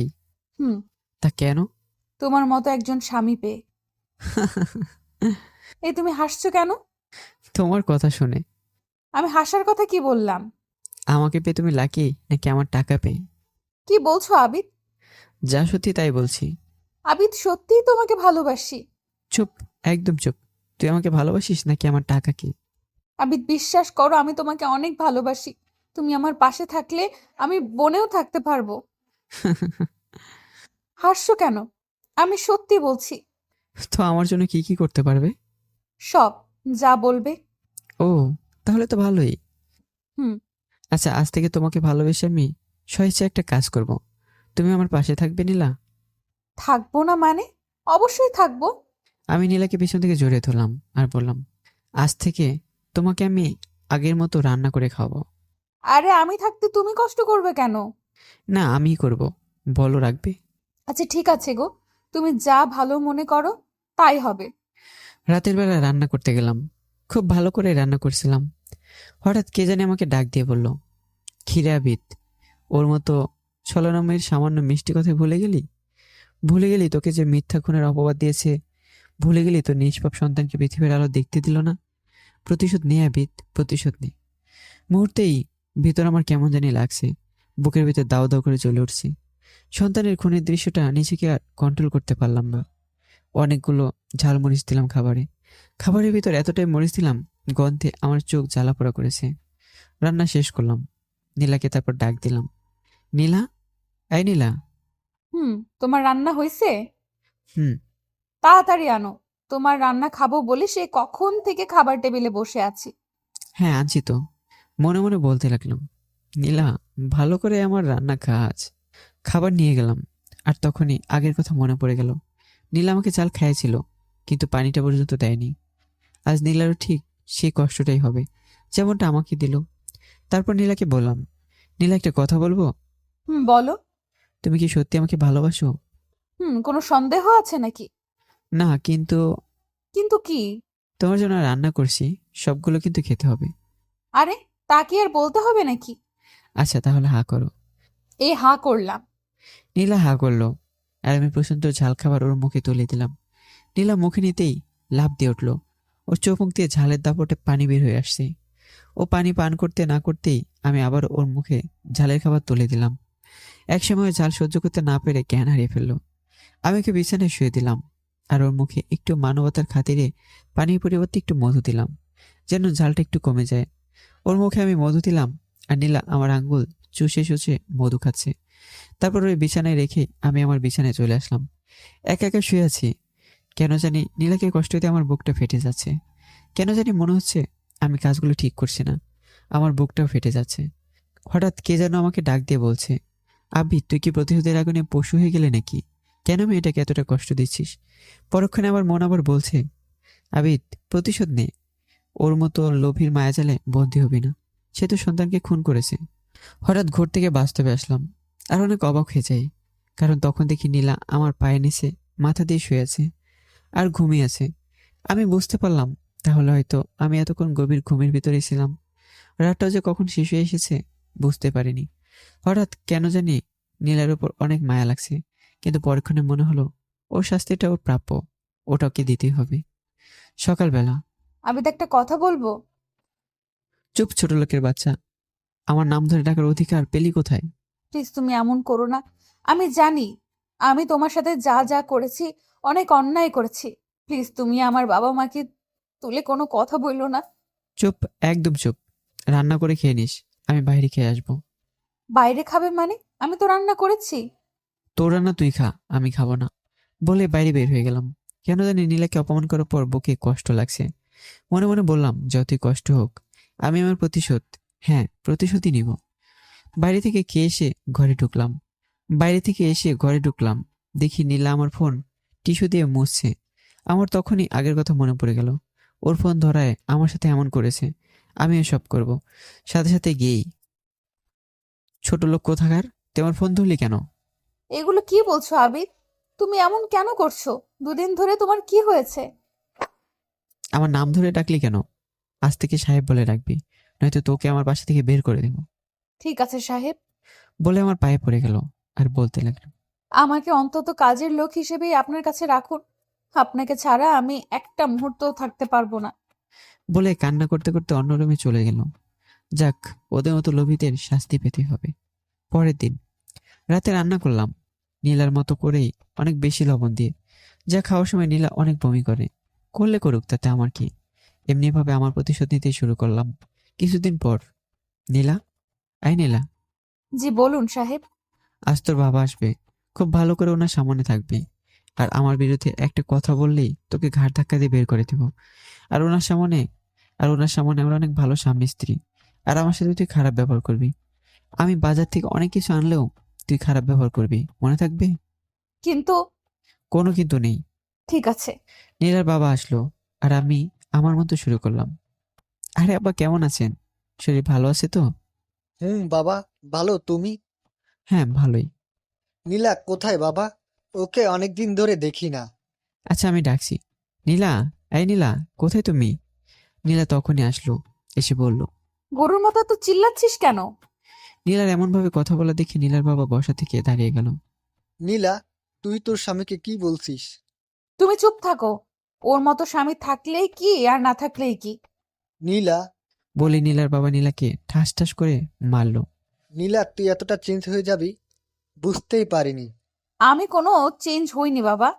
ওর মতো স্বামী আমার দরকার নেই। চুপ নীলা। এতদিন দেখেছিলাম আবিরকে তোর সাথে খারাপ ব্যবহার করতে, যে আবির সব ভুল বুঝে ভালো হয়ে গেল, আর সে মুহূর্তে তুই।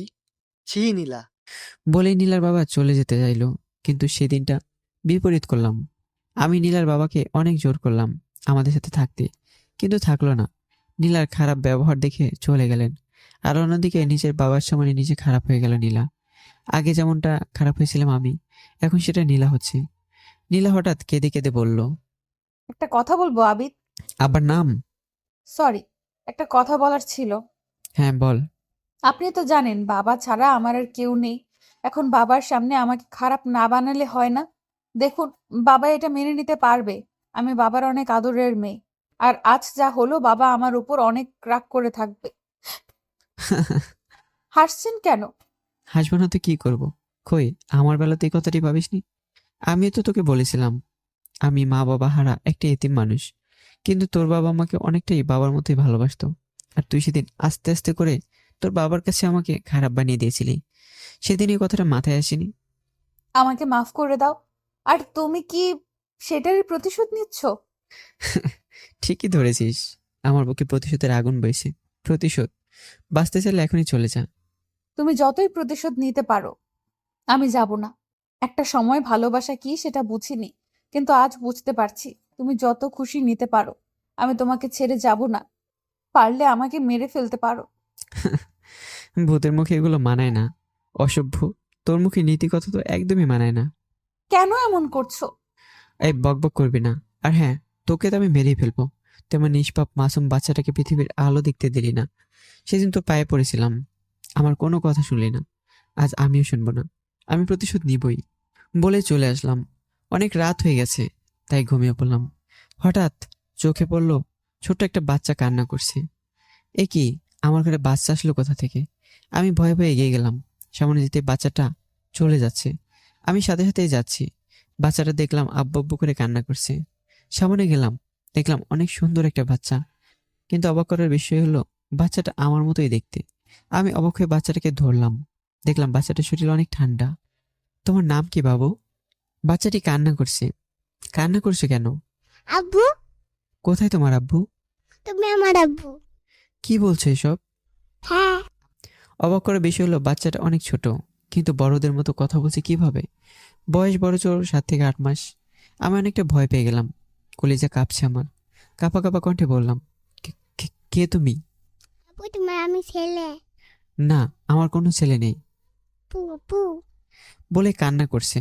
আমার প্রতিটা লোম দিয়ে পানি বের হচ্ছে, কলিজা শুকিয়ে গেছে। কে তুমি? আমি তোমার নিজের সন্তান। আমি আরো ভয় পেয়ে গেলাম। হঠাৎ ছেলেটা বলল, আব্বু বাঁচাও, বাঁচাও আমাকে, আম্মু আমাকে মেরে ফেললো। হঠাৎ ছেলেটার মুখ দিয়ে রক্ত বের হচ্ছে।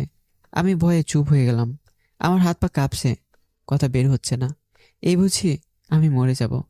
আমার বাকশক্তি হারিয়ে ফেললাম, শুধু আ আ করতে লাগলাম। ছেলেটা আমার দিকে এগিয়ে আসছে আর বলছে, আমায় মেরে ফেললো। কে তুমি? কান্না করতে করতে আর এমনভাবে কথা বলছে যেন ওর কলিজা ছিঁড়ে ফেলছে কেউ। এত ভয়ঙ্কর কষ্টের চিহ্ন দেখে আমি আরো ভয় পেয়ে গেলাম। আমি কোনো মতে বললাম, আমায় মেরো না। তোমায় মারবে না আব্বু, নিজেই তো আমি মরা মানুষ। কি বলছো? তাহলে এখানে আসলে কিভাবে? অনেক কষ্ট হচ্ছে আব্বু। কেন? আব্বু, আম্মু আমায় বাঁচতে দিল না, অনেক কষ্ট দিয়ে মেরে ফেলেছে। তুমি আর প্রতিশোধ নিও আব্বু। যে আমাকে চড়িয়ে মেরে ফেলেছে তাকে কষ্ট দাও, প্রতিশোধ নাও আব্বু। না। আমি লাফ দিয়ে উঠে পড়লাম। দেখি ঘড়িতে 3টা বাজে। তার মানে আমি স্বপ্ন দেখছি। তখন বাস্তবে ফিরে এলাম। তখন শুধু আমার চোখে একটা জিনিসই ভাসছে, এমন নিষ্পাপ বাচ্চাটাই নাকি আমার বাচ্চা ছিল। ও রক্তমাখা মুখটা কেন জানি চোখ থেকে সরছে না। এত ভয়ঙ্কর কষ্ট পেয়েও মরেছে। সবই যেন চোখে ভাসছে আর কানে আসছে, প্রতিশোধ নাও আব্বু, প্রতিশোধ নাও। আর তখনই কেন জানি বুকে অনেক কষ্ট অনুভব করতে লাগলাম। সন্তান হারানোর ব্যথা, আর সাথে সাথে জ্বলে উঠেছে প্রতিশোধের আগুন। নীলা, তুই তৈরি হ। আমার সন্তানকে তুই যতটা কষ্ট দিয়ে মেরেছিস, তার থেকে বেশি কষ্ট তোকে পেতে হবে। তোর মিথ্যা ভালোবাসার বিরুদ্ধে শুরু হয়ে গেছে প্রতিশোধ। সেদিন আর রাতে ঘুমাতে পারলাম না। বুকটা শুধু খা খা করছে। আর মনে মনে ভাবছি, নীলা তো আমার উপর রাগ দেখিয়েছিল, আর সেজন্য আমার উপর কত নির্যাতন করেছে। কিন্তু আমার সন্তান কি করেছিল? তাকে কেন এভাবে পৃথিবীর আলো দেখার আগেই পৃথিবী থেকে বিদায় নিতে হলো? নীলাকে শাস্তি পেতে হবে। সকালবেলা নীলা ঘুমিয়ে আছে। ওর মুখের দিকে তাকাতে আমার কেন যেন ওর প্রতি মায়া হলো। মনে হচ্ছে এই বুঝি ওর প্রেমে পড়ে যাব। কেন জানি ওর মুখটা অনেক নিষ্পাপ লাগতে শুরু করলো। আমি ওর প্রেমে হাবিডুবু খাচ্ছি মনে হচ্ছে। মনে হয় পুরাতন প্রেম আবার জেগে উঠেছে। আস্তে আস্তে ওর সামনে গেলাম। ও নিষ্পাপ কপালে একটা চুমু দিতে যাব, আর তখনই কেউ আমায় ডাক দিয়ে বলল, আব্বু প্রতিশোধ নাও, একটি বাই করে না, আমি না। মুহূর্তেই ওর প্রতি ভালোবাসাটা আমার প্রতিশোধের রূপ নিল। আমি ওর যে মুখে চুমু দিতে যাব, সেই মুখটা এখন আমার কাছে বিষের মতো লাগছে। অথচ কিছুক্ষণ আগে এই মুখটা আমার কাছে নিষ্পাপ মনে হচ্ছিল। কিন্তু না, ওর সাজা ওকে পেতেই হবে বলে চুমুর পরিবর্তে চর খেয়ার সাথে সাথে ঘুম ভেঙে গেল। ও আমার দিকে ভয়াতুর দৃষ্টিতে তাকিয়ে রইল। ওর চোখ দিয়ে টলমল করে পানি পড়ছে। ও আমাকে বলল, আমাকে মারছেন কেন? আমি কি ভুল করেছি? চুপ, একদম চুপ। তোর মতো চাকরানি, সরি, চাকরানি হওয়ারও তো যোগ্যতা নেই তো। নীলা চুপ করে আছে। কত সকাল হয়েছে দেখেছিস? এখন কি তোর বাপ রান্না করবে? প্লিজ আমার বাবাকে নিয়ে কিছু বলো না। যা বলার আমাকে বলো। উনি তো কোনো দোষ করেনি। হাসছো কেন? নীলা, মনে আছে একদিন আমি তোকে এই কথাগুলো বলেছিলাম? কিন্তু আমি সেদিন গরিব ছিলাম বলে আমার মৃত বাবা মাও রেহাই পায়নি। তুই ঠিকই বলেছিলি, আমার কথা শুনিসনি। প্লিজ আবিদ, বিশ্বাস করো, আমি ভালো হয়ে গেছি। আগের নীলার সাথে বর্তমানের নীলার কোনো মিল নেই। এখন যে নীলা তোমার সামনে আছে, সে তোমাকে তার জীবনের চেয়েও ভালোবাসে। তুই আগে সে পরিবর্তন হয়ে গেছিস। হ্যাঁ আবিদ, সত্যি বলছি। তাহলে শোন, আমিও পরিবর্তন হয়ে গেছি। মানে? মানে আগে যে আবিদ ছিল সে তোকে পাগলের মতো ভালোবাসতো, আর এখন সে আবিদ তোর সামনে দাঁড়িয়ে আছে। তার মনে সন্তান হারানোর প্রতিশোধ, যে প্রতিশোধ তোকে শেষ করে দেবে। তুমি এগুলো কি বলছো? বেশি কথা বলবি না। আবিদ, এরকম করো না। চুপ করে রান্না করে গিয়ে। নীলা চোখের পানি মুছতে মুছতে রান্না করে গেল। মনটা কেন জানি একটু ভালোই লাগছে। অপরাধী শাস্তি বলে কথা। এভাবেই ওর সাথে প্রতিদিন খারাপ ব্যবহার করতাম। আর আমি যত ওর সাথে খারাপ ব্যবহার করি না কেন, ও এখন আমাকে পাগলের মতোই ভালোবাসে। একসময় ও আমার ভালোবাসাকে পুঁজি করে আমায় অনেক অপমান করেছে, আর আজ আমি ওকে ভালোবাসার পুঁজি করে প্রতিশোধ নিচ্ছি। হায় রে ভালোবাসা, তুই মানুষকে কষ্ট দিতে পারিস, আবার আনন্দও দিতে পারিস। কিন্তু আমার জীবনে তুই এখন প্রতিশোধের মধ্যে সীমাবদ্ধ। হঠাৎ একদিন সারাদিন বাসায় না খেয়ে খাওয়া দাওয়া করলাম, আর আমার একটা পুরাতন বন্ধুর সাথে দেখা পেলাম। ও ও বলল। কিরে আবিদ, কেমন আছিস? হতাশা নিয়ে বললাম, এই তো ভালো, তুই? ভালো, কিন্তু তোকে এত হতাশ লাগছে কেন? কই না তো। ও বলল, চল আজ তোর সব হতাশা দূর করে দেবো। বলে ও আমার হাতটা টেনে নিয়ে গেল। একটা কফি শপে গেলাম। ও বোতলে করে কি জানি আনলো আর আমাকে দিল। ভালো করে খেয়াল করতে দেখলাম এগুলো মদ। না, এগুলো কোনোভাবেই খাবো না, তাই আমি চলে আসতে লাগলাম। কিন্তু আমার বন্ধু আসতে দিল না, অনেক জোর করেই খাওয়ালো। একটু খাওয়ার পর কেন জানি ভালোই লাগছে, যেন বুকের কষ্টটা কমে যাচ্ছে। তাই আরও খাওয়া শুরু করলাম। খেতে খেতে একাই আমি এক বোতল শেষ করে দিলাম। অনেক মাতাল হয়ে গেলাম। বাসায় ঢুকলাম, দেখলাম কোথা থেকে যেন কান্নার আওয়াজ আসতে লাগলো। আমি কোনো মধ্যে সামনে এগোতে লাগলাম। যেতে যেতে দেখলাম নীলার রুম থেকে কান্নার আওয়াজ আসছে। তখন আমার মাথাটা এমনিতেই ঘুরছিল। তারপরে মনোযোগ দিয়ে শুনতে লাগলাম। নীলা নামাজরত অবস্থায় মোনাজাতে বলতে লাগলো, হে আল্লাহ, হাবিদকে তুমি ভালো রাখো, ওকে তুমি সুস্থ রেখো। এতটুকুই শুনতে পেলাম। তারপর আমি নেশার দাপটে পড়ে গেলাম। আর সাথে সাথে নীলা পেছনে তাকাতেই আমি পড়ে গেছি।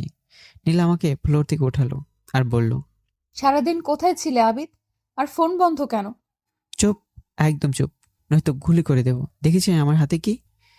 নীলা আমার হাতের দিকে তাকিয়ে একটা মদের বোতল দেখতে পেল।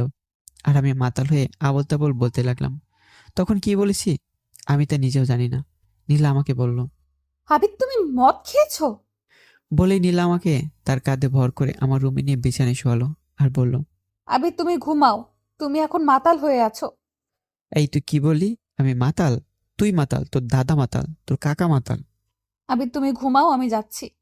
এই তুই কই যাস? তোকে আজ আমি গুলি করব। ডিসা ডিসা, এ আমার বন্দুক কই? আবিদ, তুমি কি বলছো এসব? কিসের বন্দুক? তোকে বন্দুক দিয়ে মারবো, প্রতিশোধ নিতে হবে না বুঝি? বলে নীলার উপর হামলা করলাম। ছাড়ো আবিদ, কি করছো এগুলো? মেরে ফেলবো। বলে কি কি করেছি কিছুই মনে নেই। সবগুলোই নেশার দাপটে। কি কোথায় করেছি কিছুই মনে নেই। সকালবেলা ঘুম ভাঙলো। হঠাৎ কারো গোসল করার শব্দ পেলাম। একটু পরেই নীলা গোসলখানা থেকে মুসকে মুসকে হাসতে হাসতে বের হলো। ওর মনে মনে হয় রং লেগেছে। ও হঠাৎ আমার আশেপাশে ঘুরঘুর করছে। আমার হেব্বি রাগ উঠছে। হঠাৎ নীলা লজ্জায় লাল হয়ে আমার সামনে এসে বলল, আবিদ, ফ্রেশ হয়ে আসো। ফ্রেশ হয়ে আসবো মানে? মানে কিছুই না, খেতে আসো, তার আগে ফ্রেশ হও, যাও। আমার কাছে ব্যাপারটা অন্যরকম লাগছে। রাতে সবকিছু মনে করার চেষ্টা করলাম, কিন্তু পারছি না। কোনোভাবেই মনে হচ্ছে না। আর আমি আমার রুমে কিভাবে আসলাম তাও মনে হচ্ছে না। কেন জানি বারবার মনে হচ্ছে উল্টোপাল্টা কিছু করিনি তো। কিন্তু কোনো কিছুই মনে নেই। আর নীলার এমন অবস্থা দেখে আমার ভয় হচ্ছে। কি এমন করলাম? অনেক মনে করতে চাইলাম কিন্তু পারলাম না। খেয়াল করলাম নীলা আগের থেকে অনেক ভালোভাবে আমার সাথে কথা বলে, আমাকে অনেক কেয়ার করে। আমি কেন জানি ওর প্রতি দুর্বল হয়ে পড়েছি। কেন জানি ওর সাথে ভালো ব্যবহার করতে চাইলাম। ঠিক তখনই সেই ছোট্ট বাচ্চাটার ডাক শুনতে পেলাম। কানে তখন একটা কথাই আসছে। প্রতিবেদন শোনাও, প্রতিবেদন। মুহূর্তে নীলার প্রতি আবার রাগ জন্মালো। আমি আবারও নীলার সাথে খারাপ ব্যবহার করতে শুরু করলাম। কিন্তু একটা কথা আমি স্পষ্ট বুঝতে, নীলা সত্যি আমাকে অনেক ভালোবাসে। আর এখন আমার মনে শুধু প্রতিশোধ। কিছুদিন পর দুপুরে বাসায় আসলাম। ঘরটা একদম নীরব লাগছে। আগে বাসায় আসলে নীলা আমার পাশে পাশে ঘুরঘুর করতো, কিন্তু আজ কোথাও দেখলাম না। ভালোই লাগছে, হয়তো ভয় পালিয়ে গেছে। যেখানে যাক না কেন আমি খুঁজে আনবই, আর আমার প্রতিশোধ আমি নিবই। বিকেলবেলা হঠাৎ ওয়াশরুমে গেলাম, আর তখন একটু ভয় পেয়ে গেলাম। দেখলাম নীলা ওয়াশরুমে পড়ে আছে। খুশি মনে সামনে গেলাম। সামনে যেতে বুঝতে পারলাম নীলা অজ্ঞান হয়ে পড়ে আছে। আমি একটু খুশিটা বেশি হলাম। মরে গেল আরো ভালো হবে, কিন্তু কেন জানি একটু মায়া হচ্ছে। তাই কোলে করে বিছানায় শোয়ালাম। শ্বাস নিঃশ্বাস চলছে, তাই ডক্টরকে কল দিলাম। উনি আসলো। আসার পর অনেক চেক আপ করলো। আর করার পর ডক্টর আমাকে বলল, আবিদ সাহেব, খুশির খবর, আপনি বাবা হতে চলেছেন। না। আপনি এমন করছেন কেন? খুশি হননি? খুশি, হ্যাঁ খুশি। বলে ডাক্তারকে দিয়ে আসলাম। আর ওইদিকে আমার মাথা ঘোরাচ্ছে। এটা কি হলো? ও মা হবে মানে?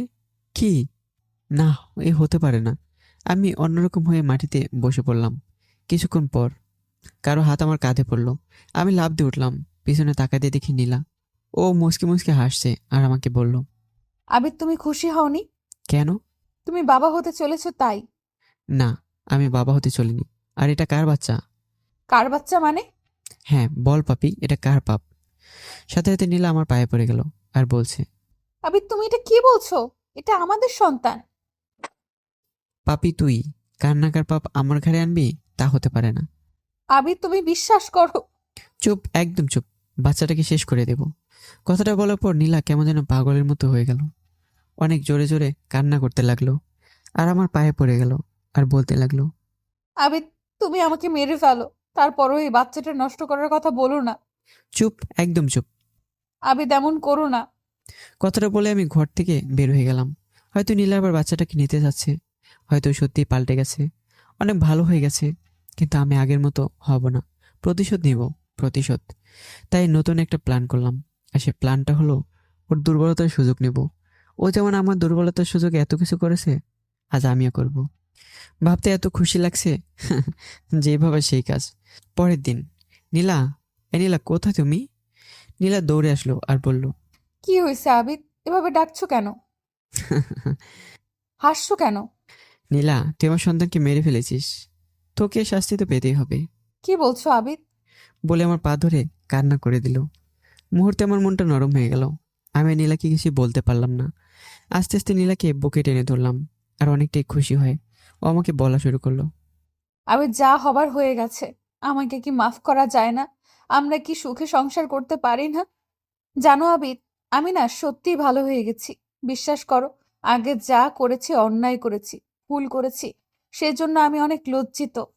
সেদিন নীলাকে কিছু বলতে পারিনি। কেন জানি এই সময় ওর প্রতি মায়া হলো। রাতের বেলা একটার পর একটা সিগারেট খাচ্ছি, তো খাচ্ছি। উপরের দিকে ইটের ভাটার মতো ধোঁয়া উঠছে। আর ভাবছি নীলাকে কি মাফ করে দেব নাকি প্রতিশোধ। ভাবছি তো ভাবছি, একটু পরে আমার সমস্ত ভাবনা পাল্টে গেল। আমার মনে প্রতিশোধের আগুন জ্বলে উঠলো। মাথা এলোমেলো হয়ে গেল মুহূর্তেই। কি করব কিছুই বুঝছিলাম না। শুধু প্রতিশোধ আর প্রতিশোধ। নীলাকে শাস্তি পেতে হবে। আজকে সব শেষ করে দেব বলে রুমে ঢুকলাম। আজকে নীলাকে আমি শেষ করবই। তাই অনেক রাগ নিয়ে ঘরে গেলাম। ঘরে গিয়ে আমি থমকে গেলাম। গিয়ে দেখলাম নীলা রক্তাক্ত অবস্থায় ফ্লোরে পড়ে আছে। আমি নিজেকে বিশ্বাস করতে পারলাম না। হয়তো স্বপ্ন দেখছি, নয়তো অতিরিক্ত নেশার কারণে আমি আবোল তাবোল দেখছি। আমি আস্তে আস্তে সামনে এগোতে লাগলাম। যত সামনে যাচ্ছি আর চোখ কসলাতে লাগলাম। একসময় নীলার সামনে গেলাম। গিয়ে আর দু চোখে বিশ্বাস করতে পারছি না। ওর মুখে রক্তে ভরা। আমি ভয় পেয়ে গেলাম। আমার এমন করাতে আবার বিষ টিস খায়নি তো? এটা কি হলো? কিছুই বুঝতে পারছি না। আমার খুব ভয় হতে লাগলো। আর মুহূর্তে কে জানি আমাকে ডাকছে আর বলছে, ছে আবিদ, তুই প্রতিশোধের নেশে এত কিছু করতে পারলি? ও ভুল করে এত কিছু করেছে আর তুই জেনে শুনে এগুলো করতে পারলি? ওর সাথে খারাপ ব্যবহার করেছিস, ভালো করেছিস, কিন্তু ও তো এখন একা না। ওর পেটে আবার তোর বাচ্চা আছে। তোর কি একটু মাথায় আসছে না? তুই তো একটা নিষ্পাপ বাচ্চাকে মেরে ফেলার কারণেই তুই নীলার প্রতি এর প্রতিশোধ নেওয়ার জন্য এত কিছু করলি।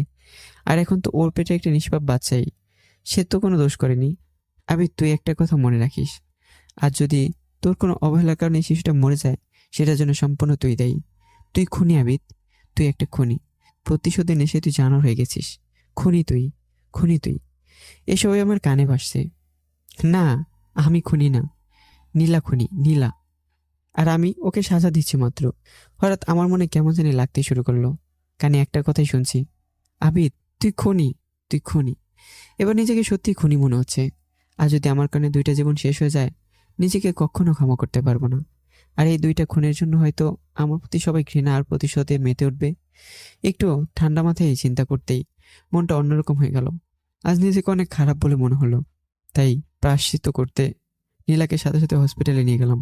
আর নীলার বাবাকে ফোন দিয়ে হসপিটালে আসতে বললাম। আর আমি নীলাকে হাসপাতালে নিয়ে গেলাম। এমার্জেন্সিতে নীলাকে নিয়ে গেলাম। অনেকক্ষণ পর নীলার বাবা আসলো আর বলল, বাবা, নীলার কি হয়েছে? আমি কান্নামাখা মুখ নিয়ে বললাম, জানি না। রুমে ঢুকে এই অবস্থা থেকে হাসপাতালে নিয়ে আসলাম। উনি কান্না করে দিয়েছে। এইদিকে আমার মাথা ঘুরছে তো ঘুরছে। আর যদি নীলার কিছু হয়েছে আমি নিজেকে শেষ করে দেব বলে অনেক কান্না করতে লাগলাম। হঠাৎ ডাক্তার বের হলো। আমি সাথে সাথে পাগলের মতো গিয়ে বললাম, কি হয়েছে নীলার? ও কেমন আছে? ও সুস্থ হবে তো? বলে কান্না করতে লাগলাম। আসলে কি বলবো আপনাদের? কি বলবো মানে? আমার নীলার কি হয়েছে? আসলে ওর অবস্থা অনেক খারাপ। ওর কি হয়েছে সেটা তো বলবেন। আসলে ওর বাঁচার সম্ভাবনা একেবারেই নেই। ডাক্তার, একদম চুপ। আমার নীলার কিচ্ছু হতে পারে না। আসলে দেখুন, আমরা এখনো কিছুই বলতে পারবো না, কিন্তু যতটুকু বুঝতে পারছি তা অনেক খারাপ।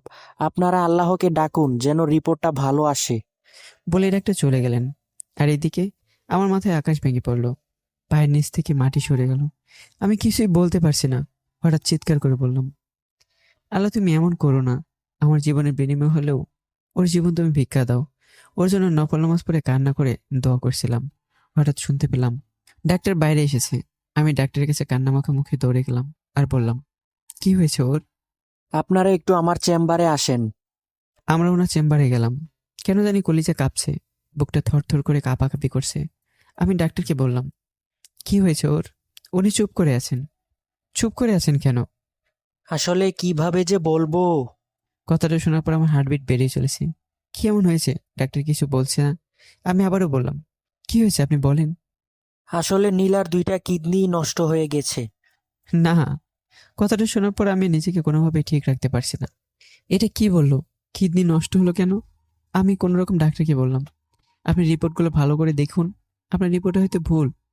দেখুন, আমরা সমস্ত রিপোর্ট অনেক ভালোভাবে চেক করেই বলছি। কথাগুলো শোনার পর আমি আর নীলার বাবা পাগলের মতো হয়ে যাই। তখন আমার মনে বারবার প্রশ্ন জাগছে, আমার কোনো ভুলের কারণে কি ওর এমন হয়েছে? তখন কেন জানি সব নিজের উপরেই দোষ দিতে মন চাচ্ছে। আমি অনেক বড় অপরাধী, হয়তো আমার কারণে এমন হয়েছে। তখন আমি ডাক্তারকে বললাম, আচ্ছা এমনটা কেন হয়েছে? আসলে কয়েক মাস আগে যখন নীলার পেটে প্রচন্ড জোরে আঘাত লাগে, তখন ওর পেটের বাচ্চাটা মরে যায়। আর সেই সাথে ওর কিডনিতেও অনেক সমস্যার সৃষ্টি হয়।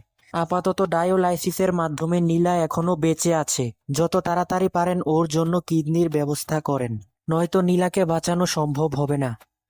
কথাগুলো শুনে আমি বাকরুদ্ধ হয়ে গেলাম। নীলার উপর তখন খুব রাগ হচ্ছিল। মনে মনে বললাম, নীলা, তুমি যদি আগে এমনটা না করতে তাহলে হয়তো আমার সন্তান আর তোমার এমন অবস্থা হতো না। অনেক রাগ হলো, কিন্তু এখন আর রাগ করে লাভ নেই। তাড়াতাড়ি কিডনির ব্যবস্থা করতে হবে। তাই আমি আর নীলার বাবা বেরিয়ে পড়লাম কিডনির খোঁজে। সারাটা দিন অনেক খোঁজাখুঁজি করেও কিডনির ব্যবস্থা হলো না। রাতে আমি আর নীলার বাবা হাসপাতালে গেলাম। আর তখন আবার নীলার বাবা আমার সাথে অনেক খারাপ ভাষায় কথা বলতে শুরু করলো। আমি বললাম, আব্বা আপনি এমন করছেন কেন? তুই চুপ থাক। তোর বাসায় আমি থাকলে থাকবো না? আর না থাকলে নাই, যার জন্য এত কিছু করেছি সে যখন মৃত্যুমুখী, তোর দরকার নেই। কি বলছেন এগুলো? তুই আমার মেয়েকে খুন করেছিস। তোর জন্য নীলার আজ এই অবস্থা। আমার জন্য? হুম, তোর জন্য। তুই যদি ওই দিন আমার মেয়েকে পেটে এভাবে আঘাত না করতি, তাহলে আজ এমন হতো না। আমি নীলাকে কিচ্ছু করিনি, ওই দিন নীলা নিজে এগুলো করেছে। আর কত মিথ্যা বলবি?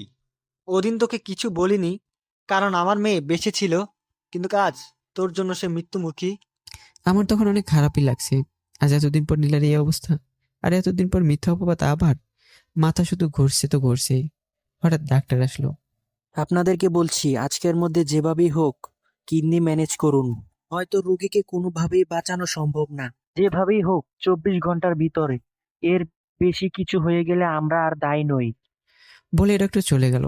এইদিকে আমার মাথা ঘুরছে, কি করব কিছুই বুঝতে পারছি না।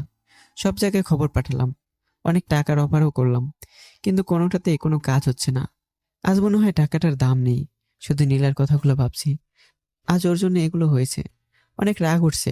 একবার ভাবছি কিডনির জন্য কোনো খোঁজ করব না, ওর অপদের ফল ভোগ করে ও মারা যাক। আবার ভাবছি ওর পেটে তো আরো একটা নিষ্পাপ বাচ্চা আছে, তার তো আবার কোনো দোষ নেই। অন্তত বাচ্চাটার জন্য হলেও নীলাকে বাঁচাতে হবে। কিন্তু এত ভাবনার পর অনেক খোঁজাখুঁজি করলাম, কিন্তু কোনোভাবে জোগাড় হচ্ছে না। আর এদিকে প্রায় সময় শেষ হয়ে যাচ্ছে। আমি গাড়ি নিয়ে বের হয়ে গেলাম খোঁজাখুঁজির জন্য, কিন্তু পাচ্ছি না। আমার চোখ দিয়ে শুধু পানি পড়ছে তো পড়ছেই। বারবার আল্লাহকে ডাকছিলাম যেন জোগাড় হয়ে যায় কিডনি, আর যেন নীলা বেঁচে যায়। বারবারই ওর প্রতি যে আমি প্রতিশোধ নিয়েছি সেগুলোই ভাবছিলাম। প্রতিশোধের আগে আমি তার প্রতি জানোয়ারের মতো ব্যবহার করেছি। উফ, মাথায় কিছুই কাজ করছে না। মনে হচ্ছে ওর আগে আমি এখন মরে যাই। আর নিতে পারছি না। হঠাৎ ফোনটা বেজে উঠলো। ফোনটা রিসিভ করলাম। হ্যালো, কে বলছেন? আমি ডাক্তার, আপনি তাড়াতাড়ি কিডনি নিয়ে চলে আসুন। আর মাত্র 2 ঘন্টা সময় বাকি, তারপর আর কিছু করা সম্ভব হবে না, কারণ ওর অবস্থা ডায়ালাইসিস করেও ঠিক রাখা যাচ্ছে না। বলে ফোনটা কেটে দিল। আমার মাথাটা এখন শেষ হয়ে যাচ্ছে। গাড়ি থেকে নিচে নামলাম। গাড়িটা হয়তো এখন চালালে অ্যাক্সিডেন্ট নিশ্চিত, তাই ফাঁকা জায়গায় নামলাম। নামার পর একটার পর একটা সিগারেট জ্বালাচ্ছি, কিন্তু কোনো কাজ হচ্ছে না। আকাশের দিকে তাকিয়ে আল্লাহকে ডাক দিলাম, আল্লাহ, ও আল্লাহ, আর কত পরীক্ষা নিবে আমার তুমি? বলো, আমি আর পারছি না। ছোটবেলায় আমার বাবা মাকে নিয়ে গেছো, এতিম হয়ে বড় হয়েছি। পরে যখন একটা মানুষকে এতটা ভালোবাসলাম তখন আমার পরীক্ষা স্বরূপ আমার কাছে এত কিছু করলে। আমার মিথ্যা অপবাদ পেতে হলো। যখন মেয়েটা তার ভুল বুঝলো তখন আমার মনে প্রতিশোধের আগুন জ্বলে উঠল। আমি মেয়েটাকে একটু আপন করে নিলাম না। আর যখন আজ নীলাকে আপন করে নিলাম, কিন্তু সেই মুহূর্তেও মৃত্যুর পথযাত্রী। হ্যাঁ, আর কত কষ্ট পেতে হবে, আর কত পরীক্ষা নেবে আমার। আমি আর পারছি না তো, আর পারছি না। পরক্ষণে আমার কি জানি হয়ে গেল, আমি কেমন জানি হয়ে গেলাম। বারবার মনে আসছে, নীলা মরলে মরুক, তাতে আমার কি? আমার কিছুই করার নেই। আমি কেন চিন্তা করছি এগুলো ভাবছি। আর দেখি মাত্র 1 ঘন্টা সময় আছে, কিন্তু কোনো ব্যবস্থাই হয়নি। আমি পাগলের মতো হয়ে গেলাম। আর তখনই ফোনটা বেজে যাচ্ছে তো যাচ্ছেই। দেখলাম ডাক্তারের ফোন, তাই আর ধরলাম না। ভাবলাম মরলে মরুক, আমি আর ফোন ধরবো না, আর ওখানে যাবও না। তাই গাড়িতে উঠে অন্য কোথাও চলে যাচ্ছি। ফুল স্পিডে গাড়ি চালাচ্ছি, আর অন্যদিকে কি হচ্ছে আমি জানিও না। যা হবার হোক, তাতে আমার কি, বলেই চলতে লাগলাম। অন্যদিকে কিডনির ব্যবস্থা হয়েছে, আর নীলার অপারেশনও হয়েছে 2 মাস পর। নীলা সুস্থ হয়ে গেছে। সুস্থ হয়ে নীলা প্রথমে আমাকে দেখতে চাইলো, কিন্তু তখন আর আমাকে পেল না। নীলা অনেক কান্না করছিল, আমি তার পাশে নেই বলে। নীলার বাবা তখন বলল, নীলা, ওই বেইমানের কথা বাদ দে। ও একটা বেইমান। না বাবা, আবিদকে আমি ভুলতে পারবো না। ও কোথায়? চুপ নীলা, ওর নাম ভুলো আর মুখে আনিস না। কেন বাবা? ও তোকে একটি বারও দেখতে আসেনি। কি বলছো বাবা? হুমরে মা, শুধু তাই নয়, তার জন্যই তোর আজ এই অবস্থা। ওর জন্য?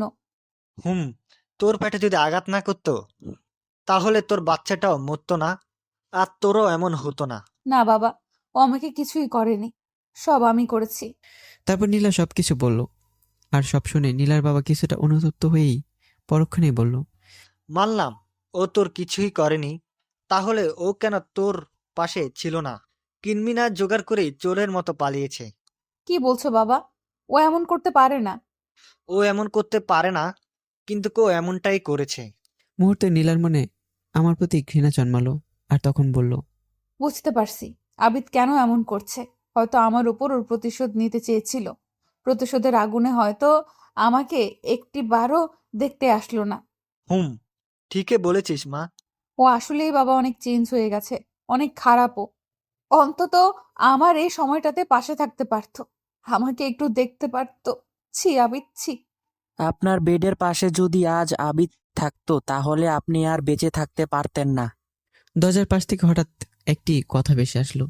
নীলা আর নীলার বাবা ভূত দেখার মতো অবাক হয়ে দরজার দিকে তাকিয়ে দেখলো ডাক্তার এই কথাটি বলেছে। তাই নীলা বলল, কি আবোল তাবোল বলছেন ডাক্তার? আবল তাবল না, যা সত্যি তাই বলছি। কি সত্যি? আর কেন এই কথা বলেছেন? আসলে আজকে যদি আবিদ আপনার পাশে থাকতো তাহলে আপনি আর বেঁচে থাকতেন না। কারণ ওই দিন এত খোঁজাখুঁজির পরও কিডনি পাওয়া যায়নি। তাহলে কিডনি ছাড়া অপারেশন হলো কিভাবে? সেটাই। আর আমরা সেদিন খোঁজাখুঁজির পরও কিডনি না পেয়ে আমরা তো আশাই ছেড়ে দিয়েছিলাম, আপনাকে আর বাঁচাতে পারবো না। আর ঠিক সেই মুহূর্তে আপনারা যাকে বেইমান বলছেন, সেই বেইমান আবিদি আমার কাছে এসেছিল আর বলেছিল কোথাও কিডনি পায়নি, আর আপনাকে আর আপনার পেটের সন্তানকে ও কোনোভাবেই মরতে দিবে না, অন্তত ও বেঁচে থাকতে। আর তাই সেদিন সে আমার পায়ে ধরে কান্না করতে করতে বলেছিল, আমার পায়ে ধরে, যেন তার জীবনের বিনিময় হলেও আপনাদের দুজনকে বাঁচাতে। আর অনেক কান্না করেছিল আমার পায়ে ধরে। আমার লাইফে আমি এমন একজন স্বামীকে দেখলাম, সে নিজের জীবনের বিনিময়ে সে নিজের স্ত্রীকে বাঁচাতে চেয়েছিল। হয়তো অন্য কেউ হলে আরেকজন সঙ্গী খুঁজে নিতেন, বাট আবিদ তা করেনি। আরেকটা কথা, আবিদ বেইমান না। সেদিন আপনার বাবাও তো ছিল, ওই উনি তো কিডনি দিতে আগ্রহী ছিল না, ছিল এই বেইমান আবিদ। আর আবিদ কথাটা গোপন রাখতে বলেছিল, তাই আমি কাউকেই বলিনি, কিন্তু আজ না বললে পারলাম না। কথাগুলো শোনার পর নীলা পাগলের মতো কান্না করা শুরু করে দিল। নীলা এমনটা ভাবতে পারেনি। নীলা বুঝতে পারেনি হয়তো ভালোবাসার কাছে প্রতিশোধ হার মানে, আর সেটার প্রমাণই হলো আবিদ। অনেক কান্না করেছে নীলা, তার আবিদকে ফিরে পেতে চাইলো, কিন্তু আবিদকে আর পেল না। তাই নীলা পাগলের মতো ডাক্তারকে বলল, আবিদ কোথায়? আবিদ এখনো বেঁচে আছে, চিন্তা করবেন না। ওর এখনো জ্ঞান ফিরেনি, 2 মাস ধরে অজ্ঞান অবস্থায় আছে। হয়তো 2-1 দিনের মধ্যে ওর জ্ঞান ফিরে যেতে পারে। আবিদ এখন কোথায়? প্লিজ আমি একটু দেখতে চাই। বলে কান্না করতে লাগলো। ডাক্তার নীলাকে আমার বেডরুমে নিয়ে এলো। নীলা আমার পাশে পড়েই কান্না শুরু করে দিল। ওর চোখে পানি আমার পায়ে পড়তে লাগলো। আমার জ্ঞান ফিরে আসলো, কিন্তু চোখ কেন জানি খুলতে পারছে না। আমি শুনতে পেলাম, আবিদ, তুমি আমাকে মাফ করে দাও। প্লিজ এখানে কান্নাকাটি করবেন না, তাহলে পেশেন্টের অবস্থা আরো খারাপ হতে পারে। তখন নীলা কান্নামাখা অবস্থায় চলে যেতে চাইলো। আর তখনই আমি আমার সর্বোচ্চটা চেষ্টা করে ডাক দিলাম, কিন্তু শুনতে পাইনি। আমি আবারও নীলা বলে ডাক দিলাম, আর তখনই নীলা দাঁড়িয়ে গেল আর বলল, আমার আবিদ আমাকে ডাকছে। বলে আমার সামনে আসলো। আর ডাক্তার তাকে বাধা দিল। আমি আস্তে আস্তে ইশারায় ডাক্তারকে ডাক দিলাম, ডাক্তার সাহেব, নীলাকে আমার কাছে আসতে দিন। আচ্ছা ঠিক আছে, কিন্তু পেশেন্টের সামনে কান্নাকাটি করবেন না। বলে ডাক্তার চলে গেল। নীলা আস্তে আস্তে আমার সামনে এসে বলল, কেন এমন করলে আবিদ? যদি তোমার কিছু হয়ে যেত? কিছুই হবে না। তারপর নীলা আমাকে মাথায় হাত বুলিয়ে দিতে লাগলো। কেন জানি অনেক ভালো লাগলো। ওর দিকে আমি একটানা চেয়ে আছি। খুব নিষ্পাপ লাগছে ওকে। আর ওর কান্না করা মুখটা দেখতে পুরো বাচ্চা বাচ্চা লাগছে। এই, এমন করে কি দেখছো? তোমাকে আমাকে দেখার দরকার নেই অন্য কেউ আছে নাকি দেখার জন্য? বলে কান্না করে দিয়েছে। এই, আর বলবো না তো। তারপরও কেঁদো না। এভাবে নীলার সাথে প্রতিদিন ফাজলামো করতে ভালোই লাগতো। আজ আমি পুরোপুরি সুস্থ। আজ হাসপাতাল থেকে আমাকে ছেড়ে দেবে, তাই ডাক্তার আসলো। আবিদ সাহেব, এখন কেমন লাগছে? এই তো ডাক্তার, ভালোই। আপনি আজই যেতে পারবেন। যাবো, কিন্তু একটা কথা ছিল। বলো আবিদ। আমি তো নীলাকে কিডনি দিয়েছিলাম, তো আমি বেঁচে আছি কিভাবে? আসলে আবিদ সাহেব, আপনার কপালটাই ভালো।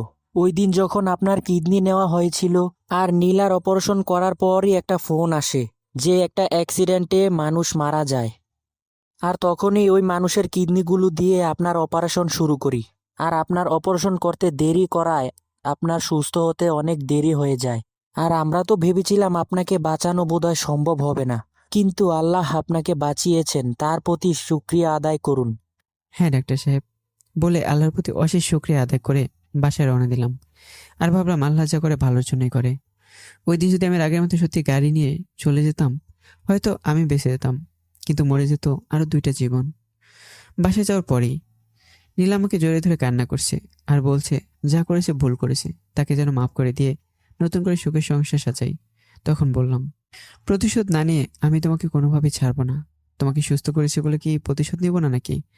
প্রতিশোধ নিতেই হবে। নীলার হাসি মাখে মুখটা কালো হয়ে গেল আর বলল, তাহলে আমাকে মেরেই ফেলো। আমি আর প্রতিশোধের আগুনে জ্বলতে পারবো না। এই কান্না করছো কেন? তো কি করব? প্রতিশোধ নিব, তাই রেডি হও। কিভাবে রেডি হব?